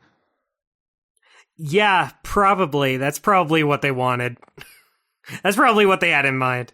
I should write a book where I just get all this shit down and I should mail it to Nintendo and be like, look, if you ever do like the Donkey Kong Historia, use all of this. And what they'll do is they'll call the authorities on me. They'll call the feds because they'll think I'm some sort of Unabomber type. They'll be like, this right, person do is not sick open in this. This person is sick in the head. When they were a kid, they sent us a picture of a decapitated Mario because they wanted more Donkey Kong games. I've been on record as sending that to Nintendo as a kid. I thought it was a harmless joke. I was like, I don't want more Mario games. I want more Donkey Kong games. Here's an image of Mario being decapitated to show you how serious I am. Hyle, did you not ever see the Star Fox 64 Nintendo Power video where they're torturing the little Mario doll? They take this very seriously. Apparently they do, because they never got back to me for that letter. They would mail me back letters when I was a kid. They would respond to me where I was like, I want more Donkey Kong games. And they were like, well, in the meantime, have you tried Super Mario World 2, Yoshi's Island? That's not the same. I was like, you don't understand what a little zealot I am. Like, I don't think you're quite with the program here, Nintendo. Nintendo. In 8 years, you're gonna make a game called Donkey Konga with Namco. 9 years from now, it's gonna come out in the Americas. And then 6 years from that, I'm gonna figure out that the antagonist of the Donkey Kong game from that year were responsible for the MacGuffin for the main item of Donkey Konga in 2004. That's how serious I am. Man, Hyle, could you imagine if you were actually responsible for Donkey Konga's existence? Like, it's a self-fulfilling prophecy. You go back in time and you tell them, Donkey Konga, you're gonna make a game, and then that puts the idea in their heads. I go back in time to prevent it, like that wizard wants to do, but instead I'm starting to disappear. Instead, I just lead to its creation as a grandfather paradox. Oh man! And the grandfather's like, oh, that's okay. You'll get better with practice. Don't worry, sport. You just made Donkey Konga. Dustin, I hate Donkey Konga. Oh, I couldn't tell. No, let me clarify that, because hate is such a strong, loaded word. And it makes it sound like I want that wizard to make it disappear, but I don't. I dislike Donkey Konga. I hate Donkey Konga 2. I think... There you go. I think by and large, they're bad Donkey Kong games.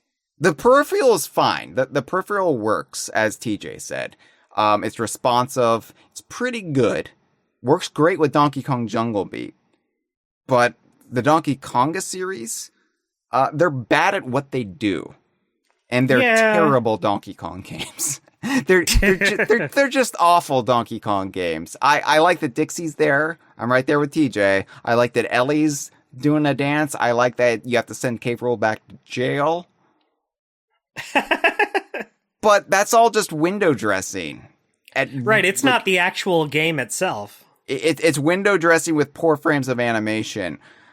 I've always maintained there's very few bad Donkey Kong games. Donkey Kong 64 is flawed. Heavily flawed, you might say. But there's a lot of good elements in there. It has a lot of redeeming qualities, and there's fun to be had whenever you play. It's not a Sonic 06 level disaster. Donkey Kong Barrel Blast / Jet Race has a very sloppy execution. It's not that fun to play, but the original idea was stellar. And I think it's still wildly fascinating as a Donkey Kong fan, with the amount of fan service, the amount of new stuff it adds, the atmospheres, the environments. I really want to like that game, even if the actual gameplay holds it back for me. Mm-hmm. Donkey Kong Country Barrel Maze is a shitty Shockwave game for a candy website that was later reskinned for Cocoa Pebbles. It's frustrating to play. The controls are loosey-goosey. But it's interesting. It held my attention. And it held my attention long enough for me to master it. It didn't break my soul like Donkey Konga 2 did. Donkey Konga is the only Donkey Kong sub-series I can say they're bad games. I don't care for Mario vs. Donkey Kong. I don't even classify them as Donkey Kong games. But I recognize they're solid. They have merit. The Switch remake impressed me enough where I'm like, damn, I'm having fun with this. That sucks. That completely counters the narrative I want to have about this game. Yeah, and I didn't like it, but I understand it when someone else does like it. Donkey Kong Jungle Beat has no returning characters, but goddamn, it's fun, and it really hurt to make that admission. It's so much fun. It's so much fun. Donkey Kong Country Returns makes a lot of creative decisions I don't agree with, but it's one of my favorite Donkey Kong Country games. Professor Chops has won me over, the little fuck. That stupid fucking pig. I say all of this because I can find flaws in a lot of the Donkey Kong games I don't tear down all the time. The redeeming qualities of them will always elevate them.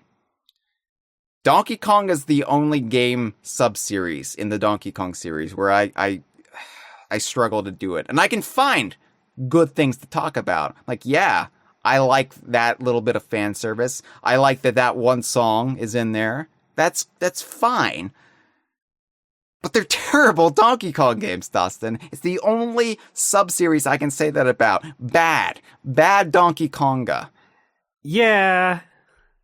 Bad Donkey Konga. And yet, I'm glad that Donkey Konga exists. I mean, the first one, at least. They didn't need to make a sequel. They didn't need to make a third one and then withhold it from me. I can find little things to appreciate. I like how it sets up various aspects of Donkey Kong's world and lore that would pay off later if you have a diseased mind like mine. I like that it does forever associate the series with music and rhythm. Like, that, I think, is true to what Donkey Kong should be. I like that. That's all fine. But it's such a missed opportunity. Like a Donkey Kong rhythm game that's actually about Donkey Kong music, or music that celebrates the sounds of the Caribbean, like Africa, and other cultures in which drums are like used in their actual music. Like, hell yeah, that would have been really interesting. That would have been awesome even. But the Itsy Bitsy Spider isn't it, Dustin. Oh, God. No, don't say that, Hyle. It is completely right. Donkey Konga tried to appeal to everyone, and it ultimately spoke to no one.